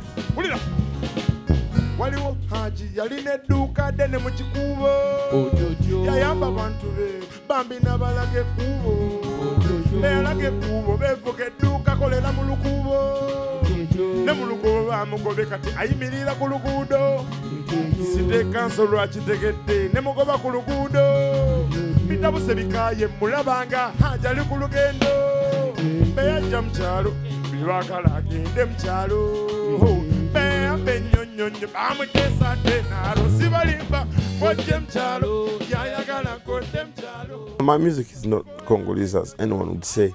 It's just a fusion of what they call the African rhythms. An African rhythm is the guitar sound that is different from what you hear from the rest of the world. And also we here in Uganda we had the ndingidis. So I mean, if I blend all that, it's not the Lingala what the people think. It's the blend of Afro to the Western that makes it sound like that.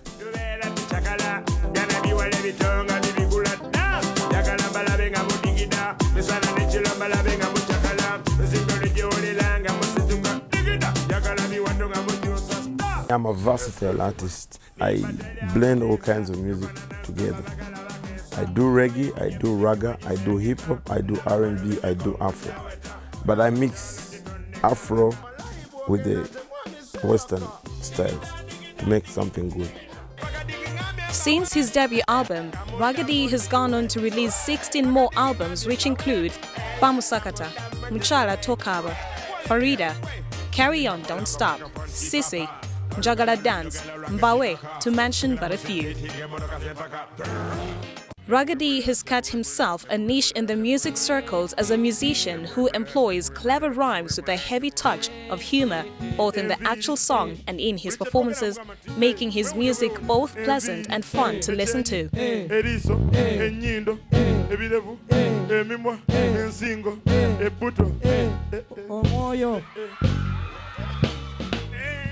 This music is an amalgam of reggae, raga, hip-hop and lingala.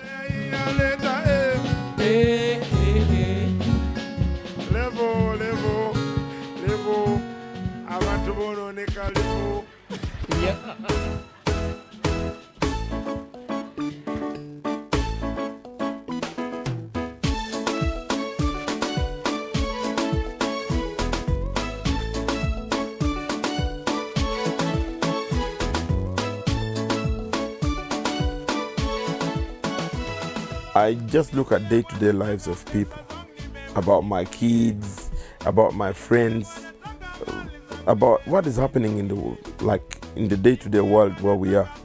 So I think of things that when I sing, people are going to easily reflect.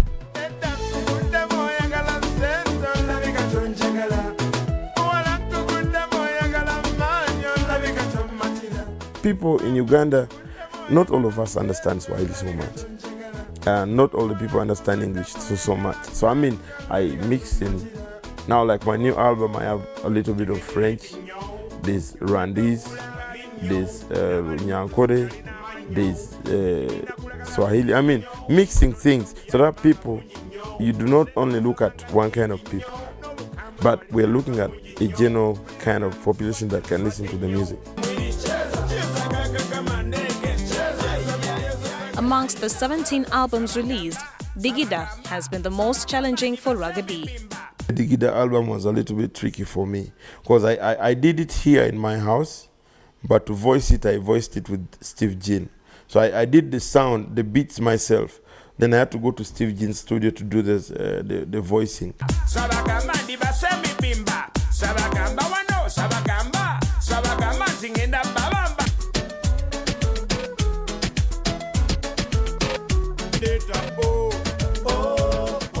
Ragadi's albums Nugu, Mpeta and Letter O have all been hits and have received extensive airplay.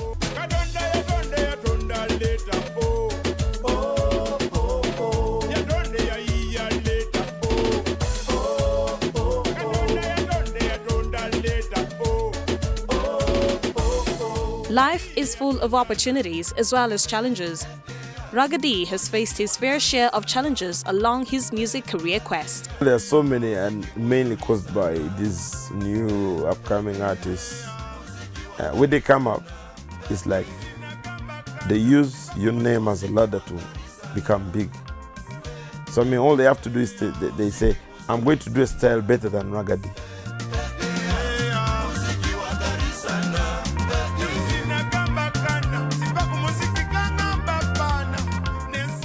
So many artists come up, they first say, Raga, I want you to help me.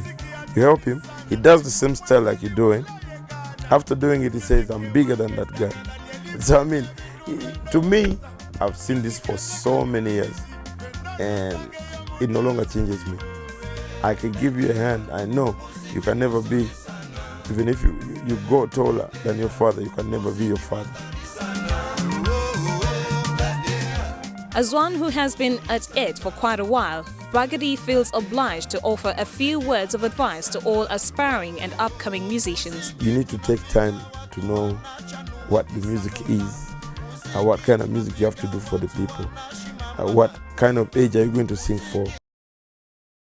Also, I would say people don't need to be changed by the pressures of the media, pressures of the well-known awards, because I've seen many artists are quick running to the studios, producing quick music that's not going to work because Palmer deadline is coming. Raggedy has over the years won a number of accolades, including 2004 Pearl of Africa Music Awards for the Best Reggae Artist of the Year, as well as the Best Male Artist of the Year. In 2005, his reggae album was crowned the Best Album at the Golden Awards. Raggedy commands a big following and has continued to churn out hits, his latest being Abantu Bazibu, Music Muzuri and Calypso.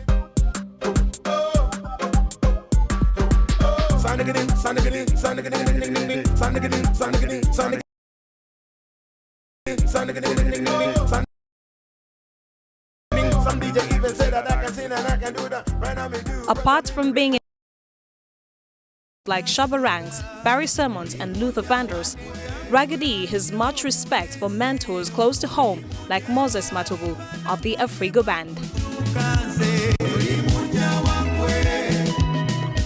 When Moses Matobu is singing, you feel the vibe. I mean, you feel the voice and you know that this is a musician. Today, they go to a studio like this and they want the computer to turn their voice into something. But natural singers like the Afrigo guys, I tell you, they are good.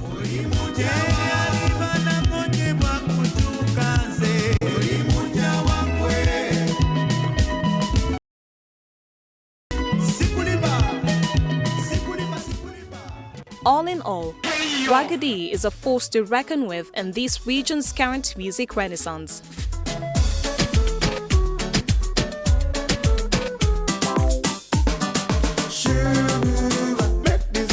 Make the people laugh. 1, 2, step blue. Stack up on the mic like I have glue. I say the 1, 2, step blue. Stack up on the mic like I have glue. 3, 4, what you gonna do? Ready, ready, ready, ready, ready, ready. Ready, steady, ragga diggy diggy. Bad, ragga. Kuimba katimba kakasabongo wenga tike biga mone misula mwechidungu. Nsaba bimba zemba semi bimba. Bakasiru bachigala nabo bayimba. Semenya na mayumba abatesi batandika kuyomba ayomanango mutego gwe kuzimba dance digi raga digi digi da leta oyete mu yange mulira biti yange netobozi yange.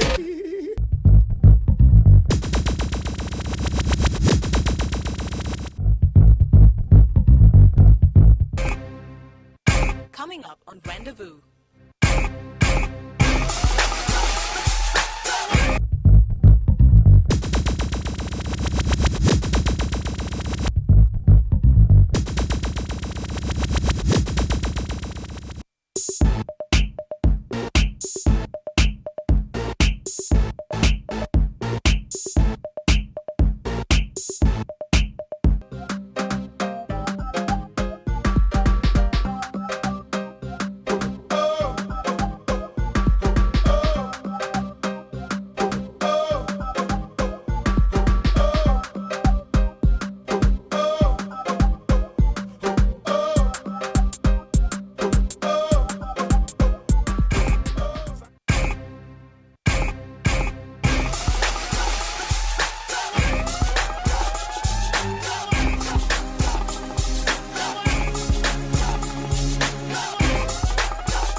so real as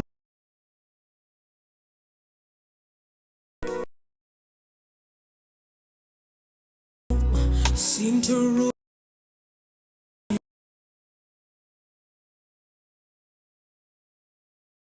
Crystal work.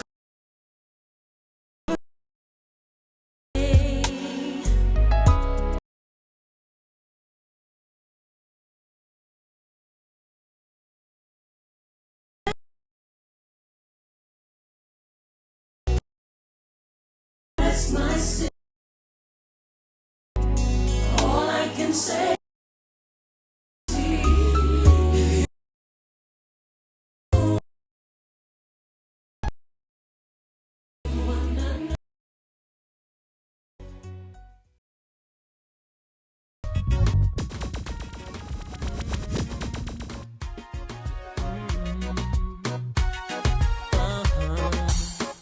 Amazima walungiwa akayindoko kakilalo saba nkutwale spirit onjiwa uno sikusunga oyinza okulowooza disi wasukuluma osingako ne ku malayika saba nkutwale lero ndeka nkubite mu mutima gwange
Just like stripper, give you fever. So we know larger and bigger. Pass and divide like we preacher. That's why we come say combination and mash up the nation. To the ABC, the my God mention. Listen this tune, it's a big combination. Feed the bad by an allegation. Wind up the body when we have competition. Come again, get them, run the dedication. Feed the ghetto youth, them feel the vibration. Fire, fire, fire when we ease off the tension. Half of them a try can't touch the combination. If you love the combination, let me hear all of the girl them scream. Hey! If you love the combination, let me hear all of the road boys scream. Hey! If you love the combination, let me hear all of the girls scream. Hey! If you love the combination, let me hear all of the road boys scream.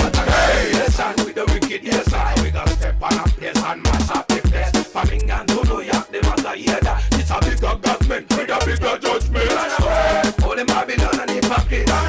Policeman, corrupt politician. The man and them thugs and they we got step on your head, we get the all them Babylon and hypocrite. Policeman, corrupt politician. The man and them thugs and we got step on your head, we get the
Central, Eastern and Southern Africa. It has a reddish-brown shaggy coat, which progressively grows darker with maturity, and a white bib under the throat. It is generously covered with thin brownish oily grease that has a distinct musky odor. It's easily recognized by a distinctive white band on the rump encircling the tail and the long, ball-shaped ringed horns of the male, which go up to 100 centimeters long.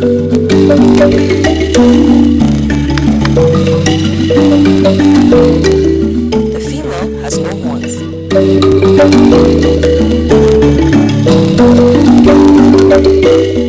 The waterbuck stands up to 1.3 meters at the shoulder and weighs from 160 to 240 kilograms. The waterbuck roams in small herds in marshes, scrub and savanna areas near water, where they mainly eat grass, and require large quantities of water, hence their partiality to water bodies.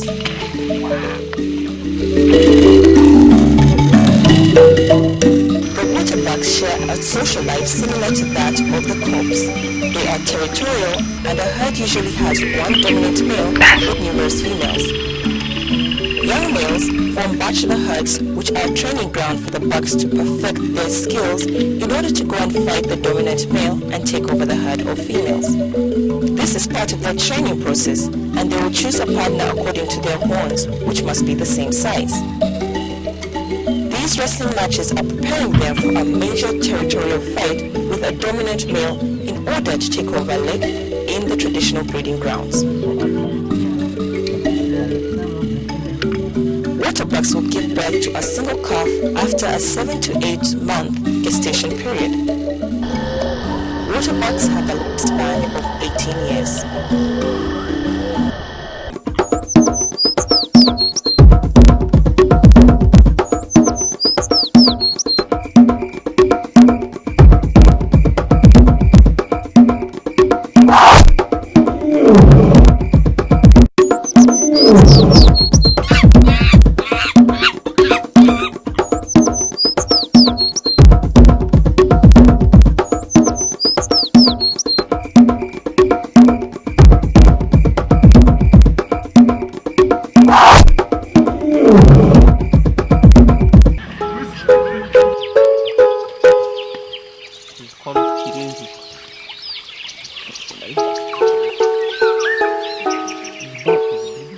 The mountain gorilla is considered endangered species, with only about 720 mountain gorillas left in the world. And these live within 4 national parks split into 2 regions: Bwindi Impenetrable Forest National Park, Mahinya Gorilla National Park in Uganda, Volcanoes National Park in Rwanda, and Virunga National Park in the Democratic Republic of Congo.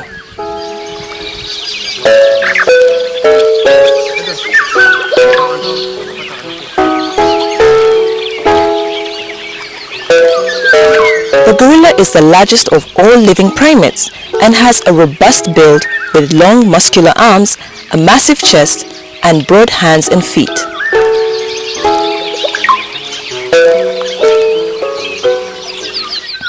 It has longer and darker hair than other species, allowing it to live and travel at high altitudes where temperatures drop to below 0 degrees Celsius. The gorillas can be identified by nose prints unique to each individual.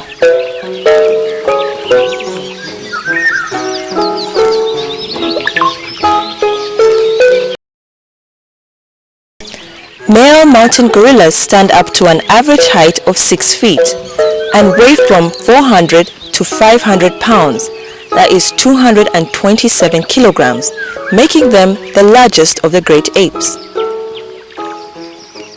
Adult males are called silverbacks because they develop a streak of silver hair on their backs with maturity. The silverback is the leader and the ultimate protector of his band.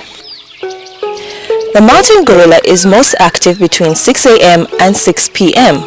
Most of this time is alternated between foraging, eating, and resting. They are herbivores and consume large amounts of vegetation.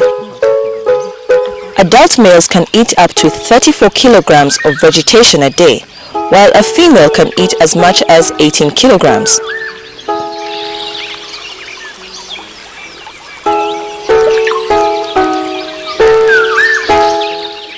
Females reach breeding age at about 10 years old.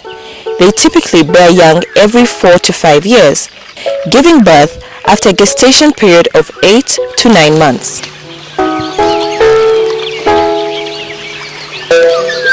The mountain gorilla is generally shy but highly social and lives in relatively stable, cohesive groups of up to 35 individuals. These groups are made up of one silverback, 1 or 2 blackbacks, a few mature female juveniles, and infants.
Every morning she shampoos my locks. Always have my back, she stand true to that.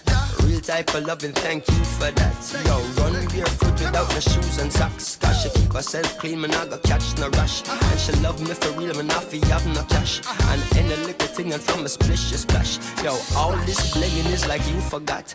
Use cheddar as the bait, then you recruit the rat. So we listen couple speech of Martin Luther chat. Dennis Brown, Bob Marley and some super cats. Yo, it seem like she live upside the Duke shop. Cause she don't have a scratch, it's only beauty spot.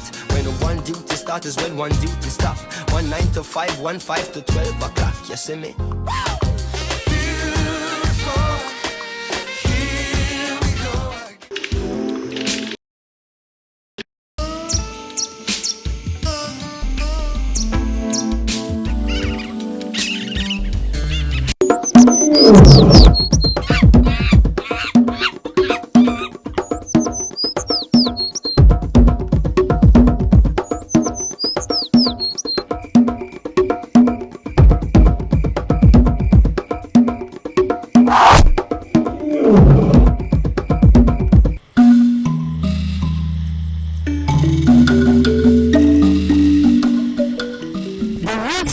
Giraffe is named after the renowned British zoologist Henna Artistry.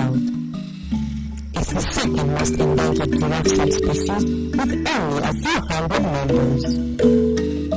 All of those that are living in the wild are in protected areas in Uganda and Kenya.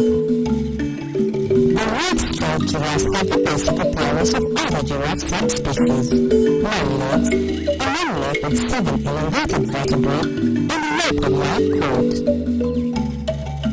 The base of the leg has spines which project upward and form a hump over the shoulders. They have ankle muscles that hold the neck upright. But they are taller, measuring up to 6 meters, ranking as the tallest of all mammals, with an adult male weighing up to 2,000 kilograms. A giraffe's head can weigh up to 10 kilograms and measure about 60 centimeters in length. This is the only subspecies to be born with 5 horns. 2 of these are horns on the top of the head, in common with all giraffes. The third horn can be often seen in the center of the giraffe's forehead, and the other 2 behind his ear.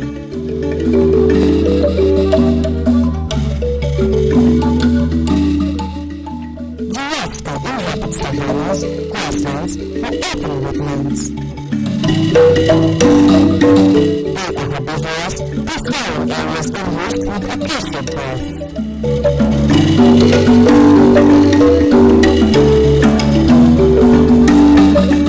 Their long legs are used to browse tree leaves and drink large quantities of water. As a result, they can spend long periods of time in dry, arid areas without drinking.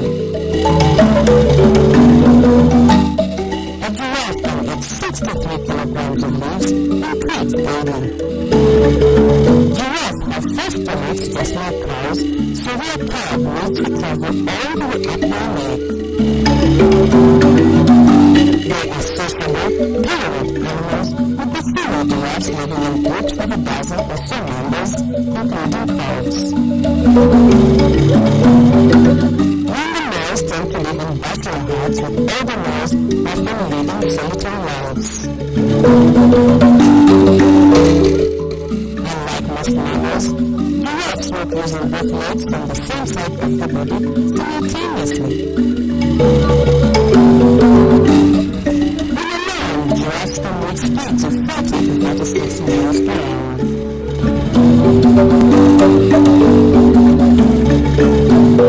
The red-striped giraffes have a life expectancy of 20 to 30 years.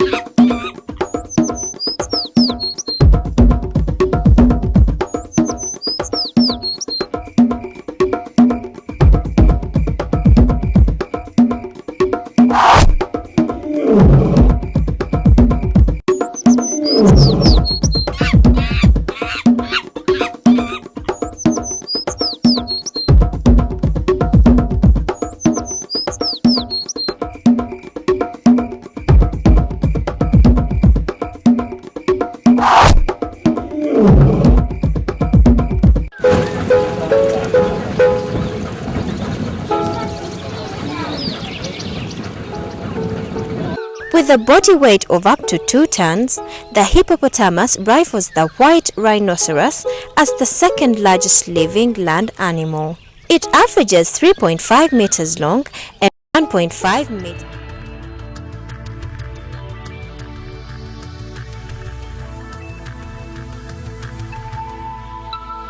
This is NTV.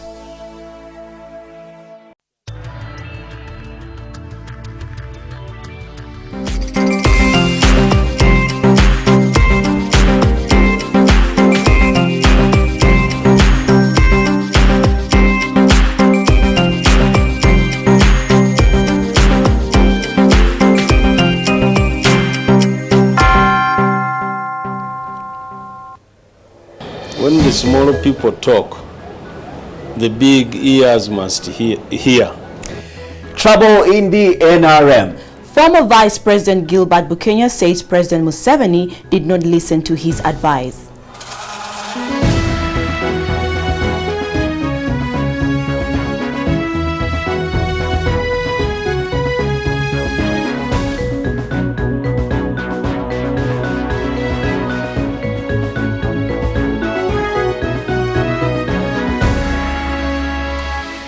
So tonight it is emerging that all may not be well within the ruling NRM party, but what really is the source of the problem? And can President URA Museveni stamp his authority to ensure his party continues to govern as a united entity? As usual, be sure to have your say on NTV poll later on in the bulletin. Good evening and a warm welcome to Thursday's edition of NTV Tonight. Let's now have a look at the rest of the headlines.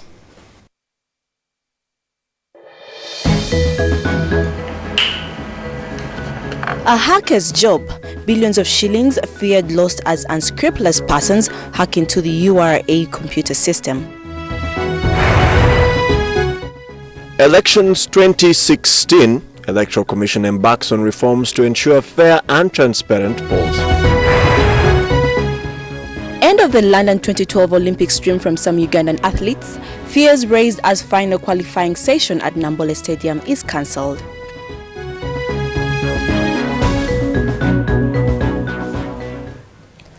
A very good evening and thank you for joining us here on NTV Tonight. You are welcome.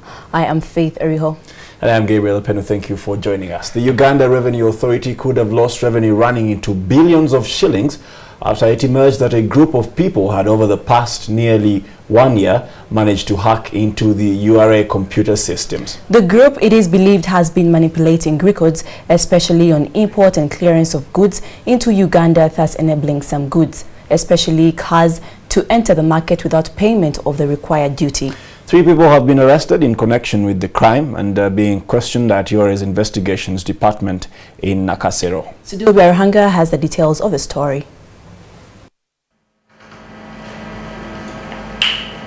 They are believed to have invested time and money to hack into Uganda Revenue Authority computer system, manipulating import duty records and car number plate registrations, causing revenue losses to government that could run into billions of shillings. On the system, it appears like as if the taxes are paid, but the banks were rejecting. The banks couldn't remit any revenues. The 4 men were reportedly nabbed hacking consignment entries into the body system outside URA's Nakawa House offices. According to URA officials, the accomplices would park their vehicles right here in the evening, and then with the use of their sophisticated gadgets, they would access wireless internet before hacking into the system of domestic taxes offices, which are just a stone throw from here. We first looked inwards, thinking that we have a problem within URA. But then later on we realized that this is coming from outside. The suspects are said to have been collecting money from unsuspecting importers and car buyers who never want to go through the hassle of lining up and chasing paperwork, which is said to be the norm at URA main offices in Nakawa. It might be true that yes, they connive with the customers, those who do not want to pay the taxes or the full taxes. So they could use this as a way out. According to the investigations team, any company or body can fall victim of this sophisticated crime that involves high-tech software such as spyware the suspects were using. It is understood that the software was imported from countries like UK, India and US among others at about 80 million shillings. There are keyloggers. Keyloggers, someone can be able to sniff and pick the passwords that you use. URA officials noted the suspected hackers are blamed for over 200 car number plates that were recently recalled. For now, the suspects, who include Gaston Subuga, Patrick Owara from Cargo Supplies Limited, and Chibalama Richard, an IT specialist, are being interrogated by a special team from the police and URA before they are arraigned in court. They've written statements and they have indicated who made it happen. However, Farouk Ngobi, a broker and clearing agent, was released on bond. As URA counts their losses, they will make their findings public in less than a month. Sudil Biarhanga, NTV.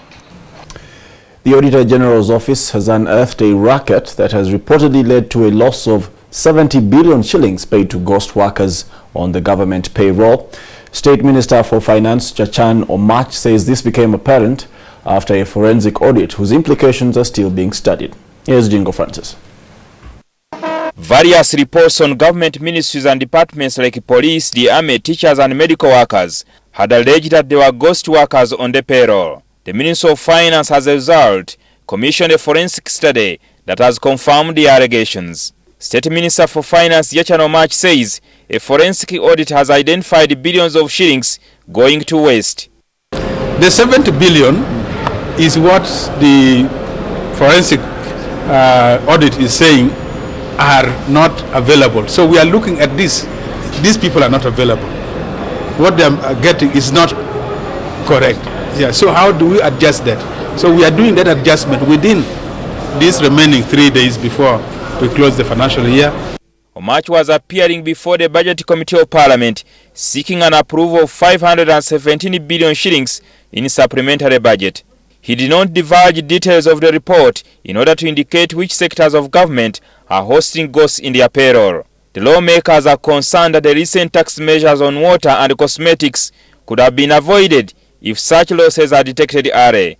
But we think there are other ways of raising the revenue without necessarily overtaxing cosmetics, because cosmetics are for women, and that means it's the women they are targeting. And we know very well that this government has been supported by women for a long time. They should look for other ways of increasing the tax base than taxing us. This is the money which should have gone to developmental issues like the roads, like in agriculture, but instead they've turned around and they've made budget cuts in local governments. Our district's money is cut in education, in health, which is very absurd. These people who have eaten this money, they refund this money first of all. Would have been able to reallocate that money to the workers, the health workers, and therefore would have been able to stop the deaths of the mothers. It is for us to make sure that people who do not exist are not paid. Now, whoever is caused that, these are handled by different organs of government. But as far as we are concerned, we want value for money. The 70 billion loss paid to ghost workers, if properly utilized, for instance constructing health units across the country, will be able to bring down maternal death, currently standing at 16 women dying every day. Jingo Francis, NTV Parliament. To our top story tonight, I told you and you didn't listen. That was former President Professor Gilbert Bukenya to the ruling party NRM's top leadership following reports of intense intrigues and infighting within the party. In an interview with NTV, Bukenya said the problems rocking NRM would have been resolved if the top leadership led by President Museveni listened to him when he came out and decried the alleged existence mafias within the party, who said he did their best to ensure that he was imprisoned. On Monday evening, during the NRM caucus meeting, President Museveni is reported to have accused some leaders, including Prime Minister Amama Mbabazi and Speaker of Parliament Rebecca Kadaga, of being part of the problem in NRM. Agnes Nandutu reports. President Yoweri Museveni, who is also the chairman of the ruling NRM party, on Monday told the NRM caucus at Entebbe State House that unprincipled infighting, intrigue within the party are the reasons the party was losing to the opposition in the recent parliamentary by-elections. Now the former Vice President Professor Gilbert Bukenya has come out and says he sounded a warning bell some time back, but no one listened to him. When the small people talk, the big ears must hear. I was very glad the president is now talking about it. There is a lot of intrigue. There is a lot of biting each other. There is a lot of hiring even newspapers to write bad things about other people.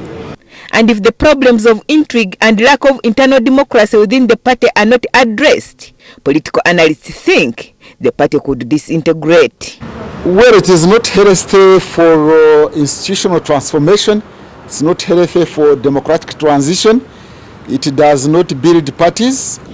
The internal contradictions will give rise to a new group within the NRM that might either be forced out in the same way Kizza Besigye was forced out, or they will have to leave the party to find space to express their ambitions. Though the NRM Party Caucus Vice Chairman David Bahati does not believe in a breakaway, he agrees there is intrigue and has called upon NRM members to go back to the party's core principles of nationalism, Pan-Africanism, social transformation and democracy. It's our obligation and duty that we should harmonize different views from different backgrounds so that we make the party that is already strong stronger. Bukenya and Justice Minister Major General Kahinde Otafire have in the past complained about intrigue within the party. Bukenya says he has been a victim of internal bickering and has called upon President Yoweri Museveni to address the problem before it is too late. I even entered the prison because of bickering in the party. And you entering a prison is not a small thing. So I think it's high time now the president goes another step to say, you have been bickering. Let's talk. And we all talk and tell you the truth, then our party will flourish. But if such a talk doesn't take place, the party will not flourish. The president, he will continue to play a leading role in terms of maintaining discipline within the party, in terms of bringing people together and showing direction to the country and to the party, and I think he's doing that. In the same meeting, Museveni reportedly attacked the Speaker of Parliament Rebecca Kadaga and Prime Minister Amama Mbabazi for being responsible for the party's problems. Political analysts say the president should drop his militaristic style of leadership and instead respect other leaders and tolerate divergent views if he wants the party to grow. There is new wine in old bottles. The institutional and systems design of multipartyism cannot accommodate or cannot be accommodated in old attitudes and value systems. We want to intimidate her because she has said, oh, so Kadaga may be of substance to compete for my seat. Now he is wild because of that. Meanwhile, the NRM Commissioners of Parliament, who comprise of Dombo Emmanuel, Dr. Chris Bariomonsi, and Bintu Jaya are calling a news conference tomorrow to respond to Museveni's attack on Kadaga. It has been discovered that intrigue, infighting, and divisions are the main factors weakening the NRM party. Analysts say it is now upon Museveni to come out as the president of the country, the chairman of the NRM party, and the commander-in-chief of the armed forces to find solutions to these problems. Agnes Nandutu, NTV. Okay, it's on this issue that we would like to hear from you on tonight's NTV poll. And we are asking, in the wake of reports of infighting and wrangling within NRM, do you think the party will remain united? In the wake of reports of infighting and wrangling within the ruling NRM, do you think the party will remain united? To have your say, text 8778 followed by yes and a no, as well as your name and where you're texting from, and we shall be reading some of your comments during tonight's newscast, as well as bringing you the final poll result for tonight. All right. Now, the disbursement of the Youth Job Stimulus Package Fund in Kampala has taken a new twist. Government has revised the mode of distributing the funds to different successful groups, and now the task will be taken over by commercial banks and not KCCA as earlier agreed. Well, KCCA will only manage the funds under their stewardship through commercial banks who, according to government, have the mandate and capacity to manage the money. The delay in accessing the funds has led to hundreds of students protesting across the city over the last few days. These are government funds. It's not a token of appreciation to someone, so it's money that is supposed to be returned. So government saw it wise, it had to rethink and took a position that is much better to disburse this money through the banks to ensure the objective is actually achieved and also that the money is recovered at the right time. KCCA spokesperson Peter Kawuju says all beneficiary groups are assured that the disbursements have not stopped, but instead it's the mode of implementation that has been changed. The money is available. It is only the mode that has changed. Let's work hand in hand with the banks to ensure that we access these funds. KCCA shall give all the necessary guidance that may be needed to ensure that the youth in Kampala get access to this money.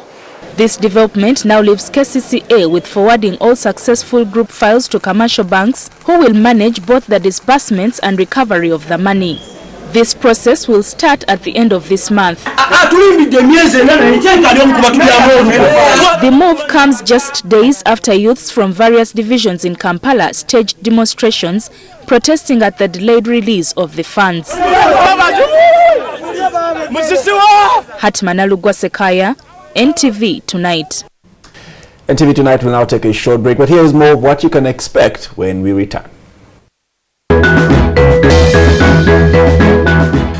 3-month-old baby rescued after he was abandoned by the roadside in Naguru. And on Eco Talk tonight, why the cassava crop is key to food security in sub-Saharan Africa. NTV continues after the short break. Stay tuned.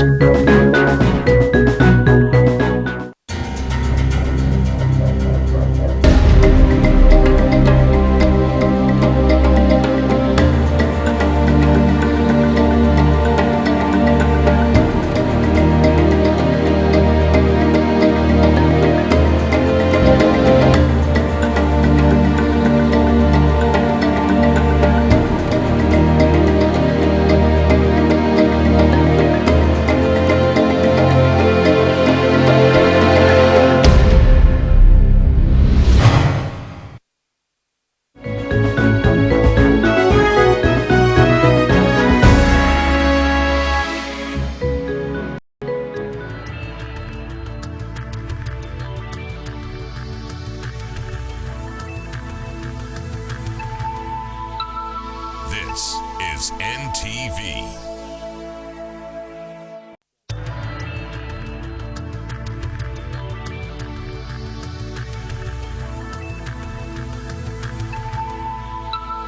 This is NTV.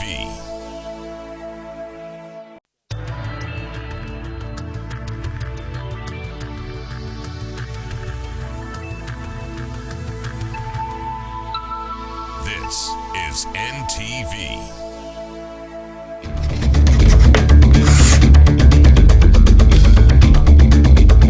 Fieldwork has been defined by different scholars. Some think it is an art.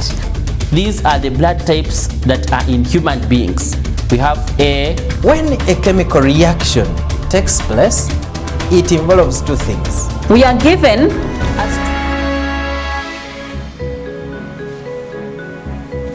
Welcome back. We begin with a reminder of our NTV poll question for tonight and some of your responses. We asked, in the wake of reports of infighting and wrangling within the NRM, do you think the party will remain united? I'll say that again. In the wake of reports of infighting and wrangling within the NRM party, do you think it will remain united?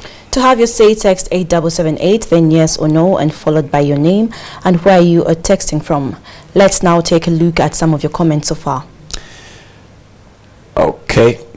Well, Moses Atochon, you say no one should believe that the NRM is immortal. With internal divisions or not, the party will be no more. And Jason Japani says, yes, they are still strong. Infighting is everywhere. Okay, this is how the tentative poll result stands at the moment. 13% of you are saying yes, while 77% of our respondents tonight, rather 87% of our respondents tonight are saying no. Well, stay tuned as we shall be bringing you more comment in tonight's final poll result at the tail end of tonight's newscast. Moving on, the Electoral Commission has promised to enhance its information technology capability in order to support the efficient delivery of electoral services and day-to-day operations of the Commission as it prepares for the 2016 elections to ensure transparency. This is among the many changes that will be put in place, including offering training for all Electoral Commission personnel. This is expected to start as early as August this year for the next 5 years. Craig Kadoda has the details. Last year saw presidential elections for Uganda take place. The process was organized and supervised by the Electoral Commission that was responsible for the electronic registration of voters, printing of ballot papers and counting of the votes. For the first time, the whole process was electronic, but like all new technologies, it posted a challenge that left many voters doubting the competence of the Commission. Now, the Electoral Commission has promised to enhance the team's ICT capability beginning this August. And the plans include ensuring interconnectivity of all field officers with the headquarters through the installation of the wide area network. Complete the implementation of a geographical information system for easy mapping of constituencies and recognition of polling stations. Increase the avenues of accessing Electoral Commission information by stakeholders through the use of ICT. And to institute control mechanisms to improve data access and security. So what is left is to professionalize those developments so that in all classes, some dose of other education is imparted to our youngsters. After all, they are the future leaders.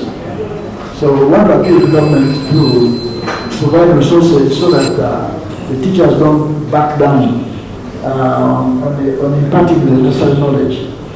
The Commission is planning all these developments over a period of 4 years, incorporating the general public through prosper sensitization about the electoral process. But for the government which finances the elections, it's also calling upon the public to take responsibility of the elections at a personal level so as to avoid negative effects such as election rigging.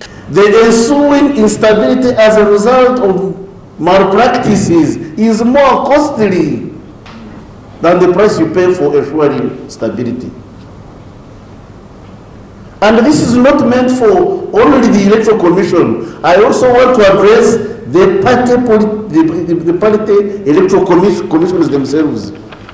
The plan which was unveiled today is aimed at delivering free and fair elections in 2012. Craig Kadoda, NTV. Let's now have a look at our Crime Watch Wrap. A baby boy said to be around 3 months old has been rescued by police after he was discovered abandoned by the roadside last night in Naguru, a Kampala suburb. So far the baby's identity remains unclear, but investigations and efforts to trace its mother are ongoing. So we appeal to the public, whoever would have any information pertaining either theft of a child or a child that has disappeared, to link up with us, Giraffe Police Station, for any other assistance. According to the police, a file has been opened under the Child and Family Protection Unit. The baby, who fortunately was found in good health, has now been handed to Sanyu Baby's home for proper care. Meanwhile, over 20 thugs suspected to be behind a wave of crimes in Chisasi, Chanja, Kulambiro and the Northern Bypass have been arrested during an overnight operation mounted by police. However, 10 of them were questioned and later released on grounds that they bore no previous criminal records. According to police, among others, theft, robbery, burglary, drug abuse and assault were preferred against the suspects respectively. They later appeared in court today. Police say to curb the ever-increasing rates of crime around the city, also partly due to the large number of redundant youth, they have resorted to civic education as a means to address the matter. And in a related development, police in Mityana have rounded up 14 suspects in an operation also carried out last night. This after several complaints from residents about repeatedly being attacked on their way home by unknown people at dusk. Recently, thugs waylaid a commuter taxi bound for Mityana from Kampala at about 10 p.m. and robbed its passengers of all their belongings. This prompted police to swing into action with its cleanup operation to last a week. Now, cassava is regarded as one of the key food crops in sub-Saharan Africa. Indeed, cassava can withstand and adapt to different climatic conditions, making it a guaranteed food security crop. However, predictions from a team of climate researchers from Colombia say in 20 years' time, temperatures world over will most likely get warmer, raising questions about whether the cassava crop will survive. And as Florence Nolimba reports in this week's Eco Talk, the crop is also under attack by the deadly cassava streak disease.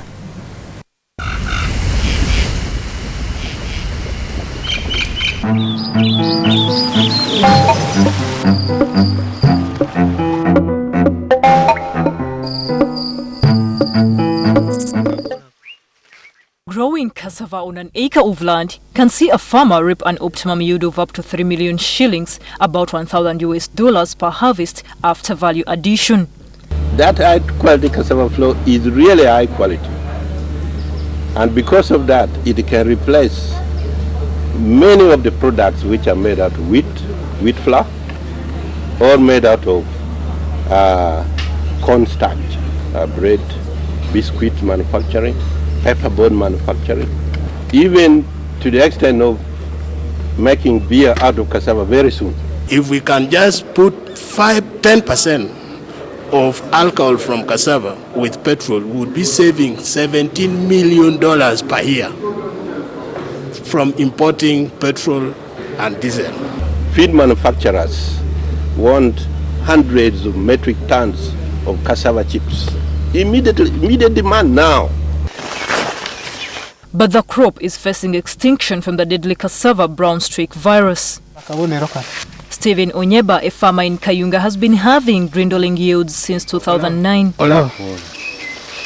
Ababukirira kuno ogenda kukwata kusima eri wansi nga yena inafuse wa black tokyasobola kumulyako eddagala kumuyiwa buyi. Actually what they should do is ban them. Its Achilles heel, its real weakness is the pests and diseases, and so as climate changes also these pests and diseases can move around. At early detection of the disease, farmers have been encouraged to harvest the crop earlier to avoid extensive damage, as well as partake of tissue culture, which is done in laboratories. They remove one which is not diseased, then they use that one to now produce more of clean material, and this clean material now are the ones they give to the farmers. The brown streak virus has affected about 30% of the cassava growing districts in the country. Kwegamba kalinga kawuka akafe kano ukamala kukwata ddagala kola ki kitiyo na nkumbi. Now, climatic projections from a team of scientists from Colombia's International Center for Tropical Agriculture, CIAT, and CGIAR's Climate Change Agriculture and Food Security Research Center show that in the next 20 years, when temperatures are warmer, cassava will be the only crop that will withstand the harsh climatic conditions compared to main staple foods grown like maize, beans, sorghum, millet, and potatoes. Cassava is the Rambo root of all crops. It's Rambo. Nothing can kill it. Basically, it'll keep producing. It just shuts down. So when temperatures get too high or there's not enough rainfall, the crop just stops. It like hibernates. It just stops functioning until the climate becomes favorable again. So it doesn't really suffer. This will only happen if pests and diseases like the whitefly, cassava mealybug, cassava mosaic and brown streak are eliminated. There are about 8 varieties which have shown resilience to cassava brown streak disease, under development by Colombia's CIAT, hopes to be available within 2 years. That material to come in here, we must be able to get them through our biosafety and phytosanitary system. Now what we need is for government to clear those through the biotechnology bill and the biosafety bill, so that we start now producing this tolerant material and be able to multiply it in plenty. The key issue right now is that the world, the globe, all countries of the world look for means of developing or continuing its economic production without emissions of carbon dioxide, which comes from cars, it comes from factories, from industry. You have things like methane, which is coming from for example, livestock. It's coming from rice, paddy fields. You have nitrous oxides, which are coming off fertilizers, for example. And so all of this is contributing to more concentration of these gases in the atmosphere, which then create this thing we call global warming. If solutions are found early enough, because of its unique adaptability to climate change, the crop could be the only hope for constant food supply for the 500 million Africans who eat it every day. Florence Nalimba, NTV Uganda.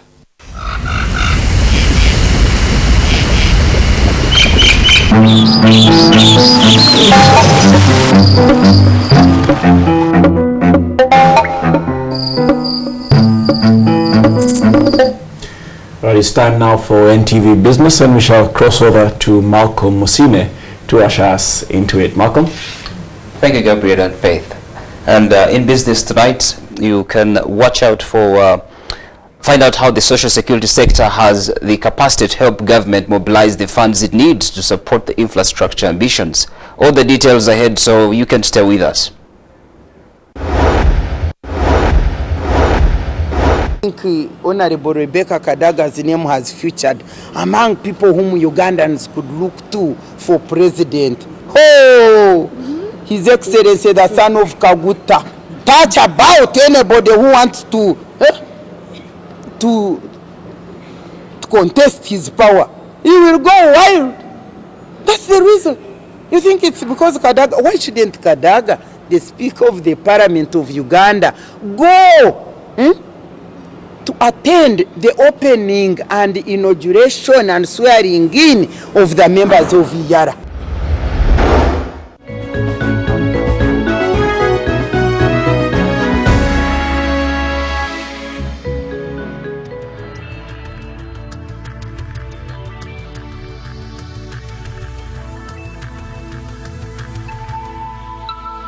This is NTV.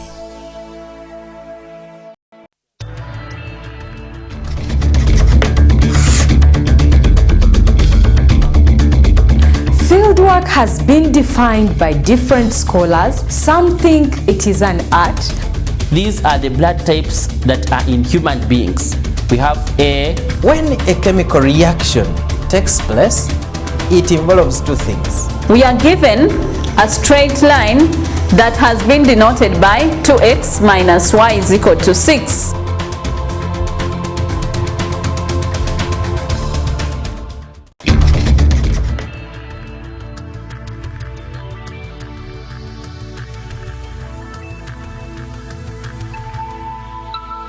This is NTV.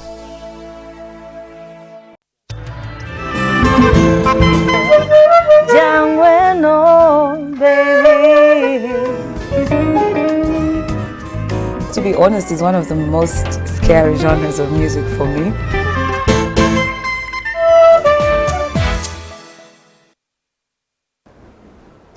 Thank you very much for watching NTV. Now in NTV Business, the social security sector has the capacity to help government mobilize funds it needs just to support its infrastructure ambitions.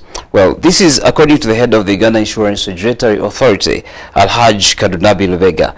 He notes that the key for unlocking these resources lies in appointing a sector regulator who will boost its performance and capacity to utilize long-term funds. The consideration by government to borrow from the National Social Security Fund to finance infrastructure projects has been viewed by many as a step in the right direction. But industry experts also add that government's borrowing focus needs to go beyond the now 2.5 trillion worth NSSF, but the wider retirement benefits sector as a whole, which includes insurance companies. However, for this to happen, common belief is that a sector regulator to streamline such processes has to be constituted first. Instead of now borrowing money from NSSF as one entity, it will be used to borrow money from various pools. Equally, insurance will have a pool which government can use to borrow money. The 25% which today we are borrowing from outside the country might be borrowed from within, and it will increase the saving levels of Ugandans. Beyond the relief, the move is expected to offer government, especially at this time when donors are going through hard economic times.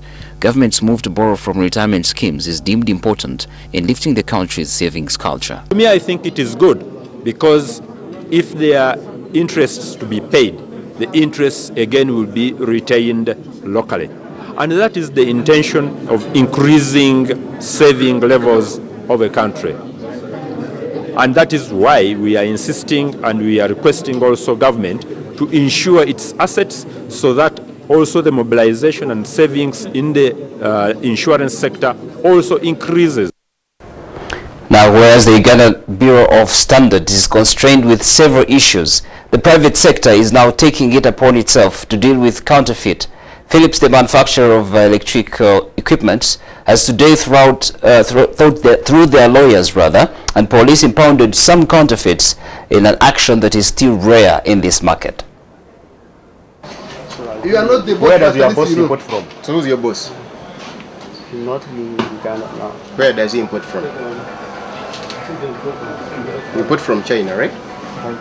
This was the operation, but not by the Bureau of Standards, but by Philips, through their lawyer and police, to nab those counterfeiting the Philips brand. A crackdown of counterfeiters as instructed by our clients, Philips. It's a Dutch company.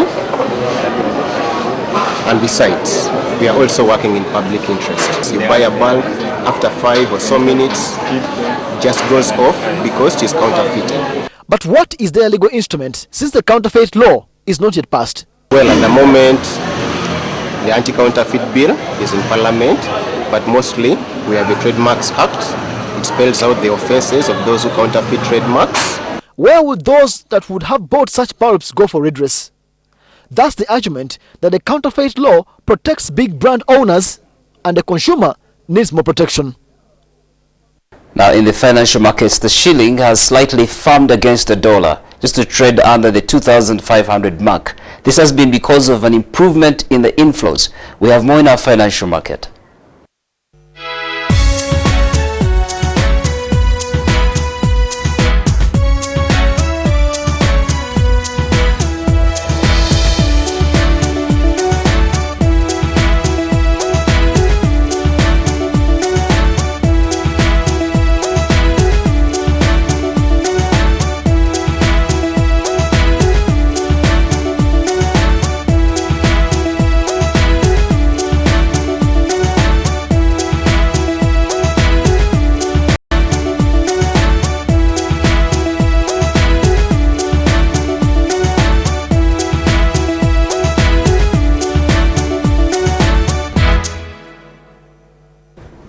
And finally, on NTV Business tonight, a delegation of Dutch investors and the country to look for investment prospects, a move that bears hallmarks of a renewed interest in African countries, such as Uganda, at the time when growth in several European economies is slowing down. As Samuel Setumba reports, the development is part of a trend that has lately seen major Arab and Asian investors visiting the country in search for business opportunities and partnerships.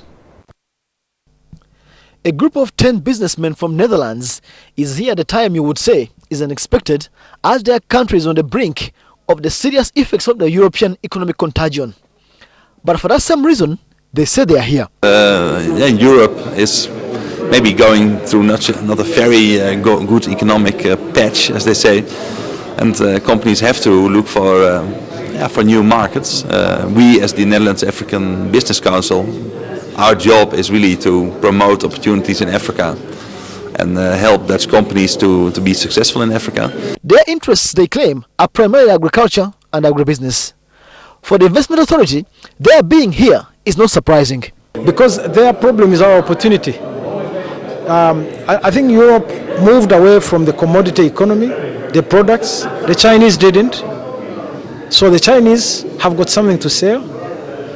But the only place left where you can develop the commodity and product economy is Africa. For Africa, therefore, those who are flourishing and those in tight situations, here is where all are coming. Samuel Setumba, NTV Business.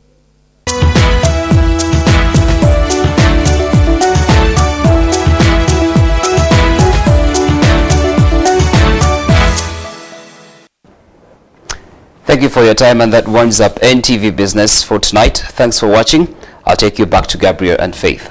Thank you very much, Malcolm. Now, Joel Kamadi joins us to take us through sport. So, Joel, what should we expect tonight? Thank you, Faith. Thank you, Gabriel. Now, did you know that there are only 35 days to go until probably the biggest sporting event in the world? You mean the Olympics? Yes, the London Olympics. Very true. But find out in NTV Sport tonight how a venue change for this weekend's Olympic athletics qualifiers could be costing Ugandan athletes a place in this year's games. All the details coming up in NTV Sport.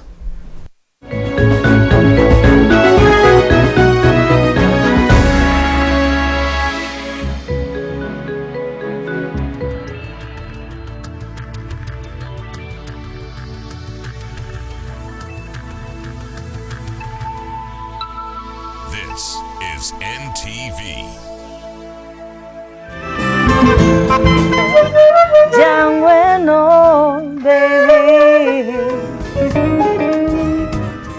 To be honest, it's one of the most scary genres of music for me.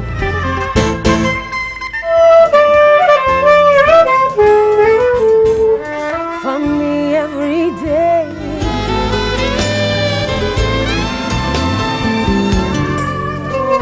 Irifemasi nisu tadi magero.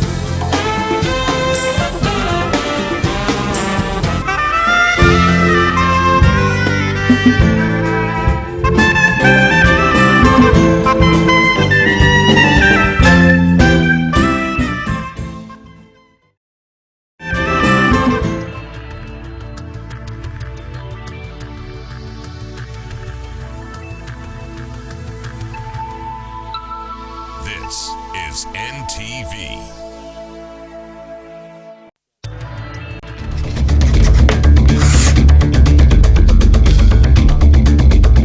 Fieldwork has been defined by different scholars. Some think it is an art.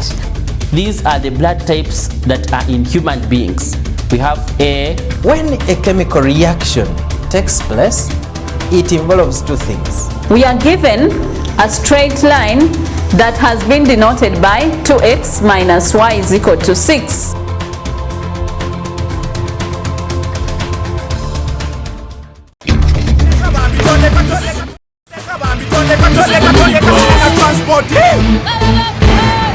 Ideally, we all have the right to express our opinions and views truthfully and openly. Atele lom tugenda katongole mbukasam. Kampala bwerere.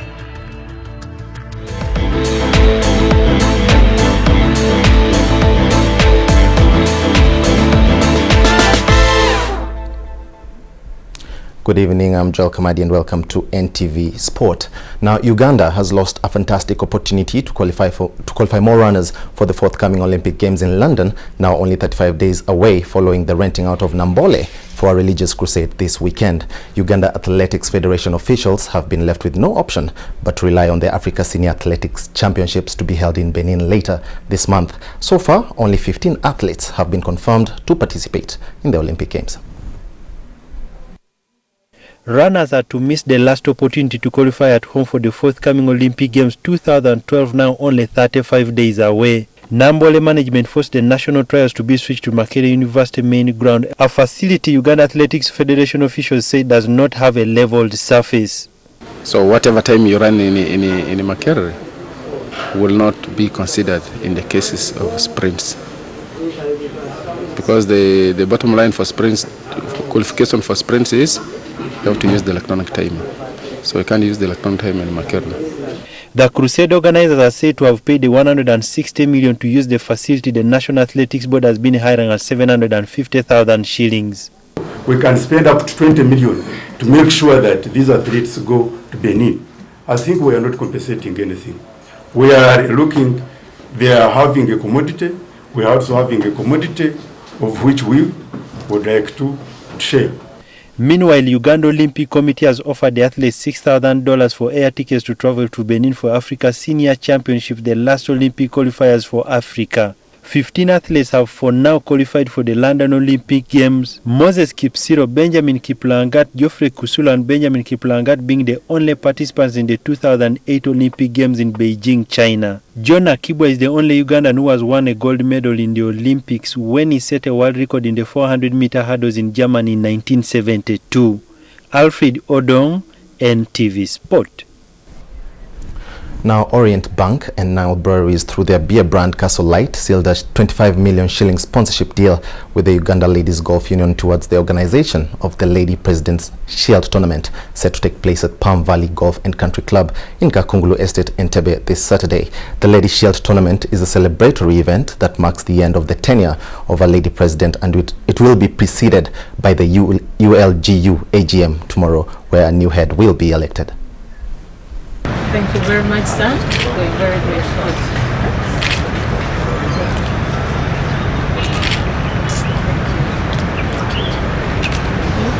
Thank you very much, sir. Thank you very much, Kasula. We are very grateful. Lots of money is going to the trophies because these trophies are quite costly, they're quite beautiful, and the trophies is what makes the golfers to come and play, and the trophies is what makes the game of golf. So what is different is every year we try to make them very attractive to the players. But also this year, I think by going to another club, we are promoting the game of golf so that people are able to compete on the different courses. This means a lot. It is what makes a golfer better. We're used to playing here at Chitante. When you play on a different course, you certainly get a different challenge and it makes you a better golfer. Now, Uganda is one of the first 5 countries to embrace dragon boat racing in Africa. Officials say they are determined to make the sport a household name across the continent despite the numerous recruitment challenges. The leadership of the Uganda Dragon Boat Federation, based in Jinja, have 40 athletes and 1 boat, but their enthusiasm has become a force to reckon with on the world stage.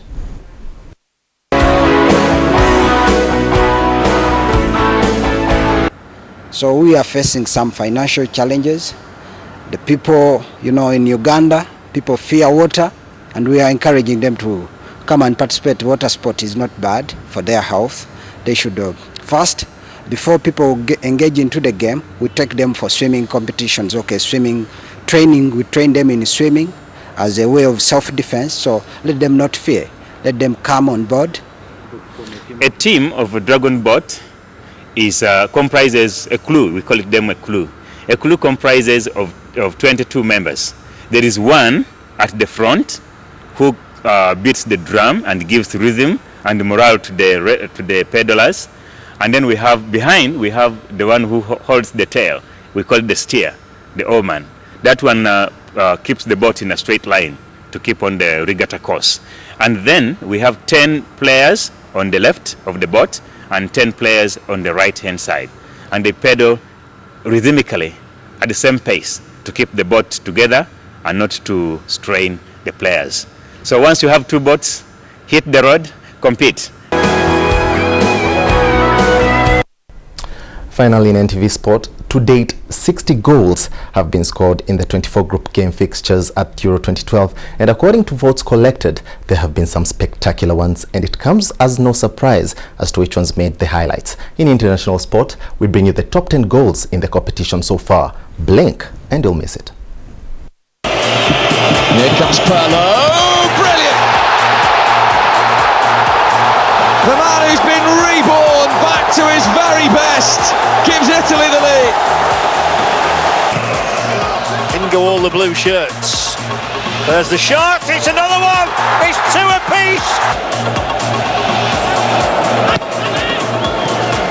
Schweinsteiger laying it off for Gomez again, who has the confidence and the class. What a fantastic goal. Poland are level, and it's the skipper. Ronaldo, cool as you like, second of the... Gerrard is Carroll, what a goal by the England striker. That's why he was brought in. Diamante to deliver, over Thiago Motta, Balotelli. Italy have won it now. Rolled in field for Walcott, who's quick enough to get between the 2 defenders to clip it across. Welbeck! England lead again! It's Danny Welbeck this time! Walcott's pace! And a goal for goal! Oh, what a goal! Rafael van der Vaart! What a goal! What a goal from Zlatan Ibrahimovic!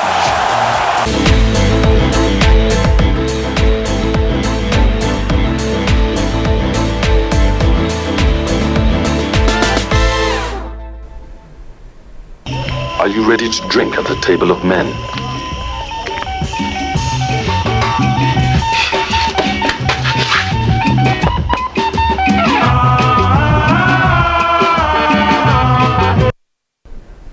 Very spectacular goals there. That winds up NTV Sport tonight. Back to you, Gabriel and Faith. Thank you, Joel. Thank you, Joel. Kamadi, let's now have a look at Friday's weather prospects.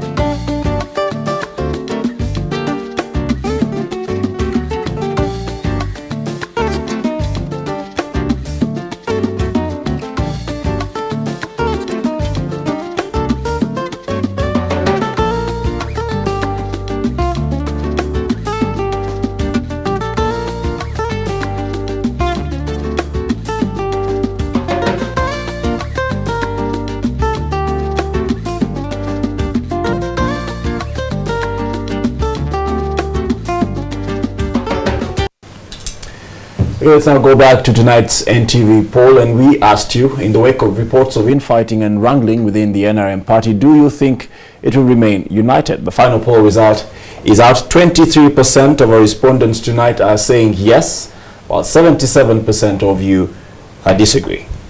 Well, we thank you so much for all your comments tonight. Let's now sample some of them. Mzee Nyabondo Vitas from Nansana says they are the people on the steering seat. They have a key for the vehicle called Uganda, but may knock if a driver fails to be more focused. Okay, Abiaz Ramwiri, you say what makes the NRM alive is a weak opposition that is not only able to mobilize itself, but also incapable of providing an alternative to Ugandans. I think there are no wrangles in the NRM, but uncontrolled competition. That concludes NTV Tonight. I am Gabriel Epenu. And I am Faith Eriho. But later on at 10 past 10 tonight, they will be on the sport. And the guest on the sport tonight is Minister for Tourism, Professor Ephraim Kamuntu. He'll be hosted by Patrick Kamara. So please do stay tuned for that. Have a good night.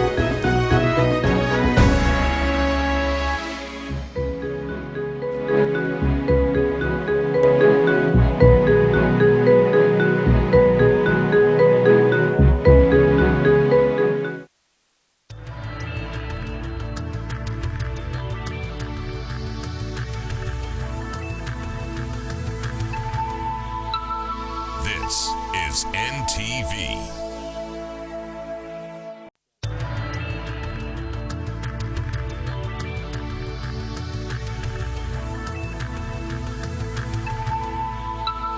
This is NTV. I'm knocking. A message yali ku the last piece of a jambia yali muhadi wa yonna. No, bloody way, holy moly. We've just met, how can I be your friend? Mr. Rajmond. Okuzimba nyumba nga kintu kizibu nnyo banange mugumire mu bupangisa. Come. I'm called Olar Oton. There's no English name. Just like resistance, Yakazol. I blame you. You have option of getting international husband. Why do you get it local? New time. I'm knocking.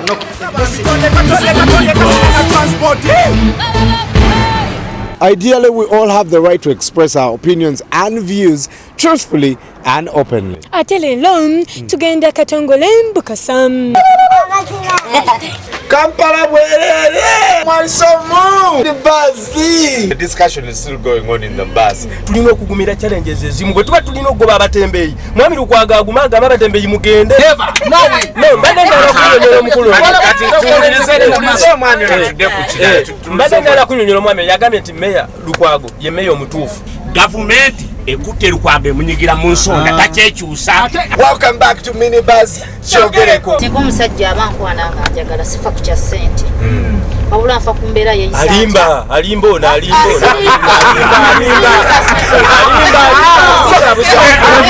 This is Minibus Kyogereko.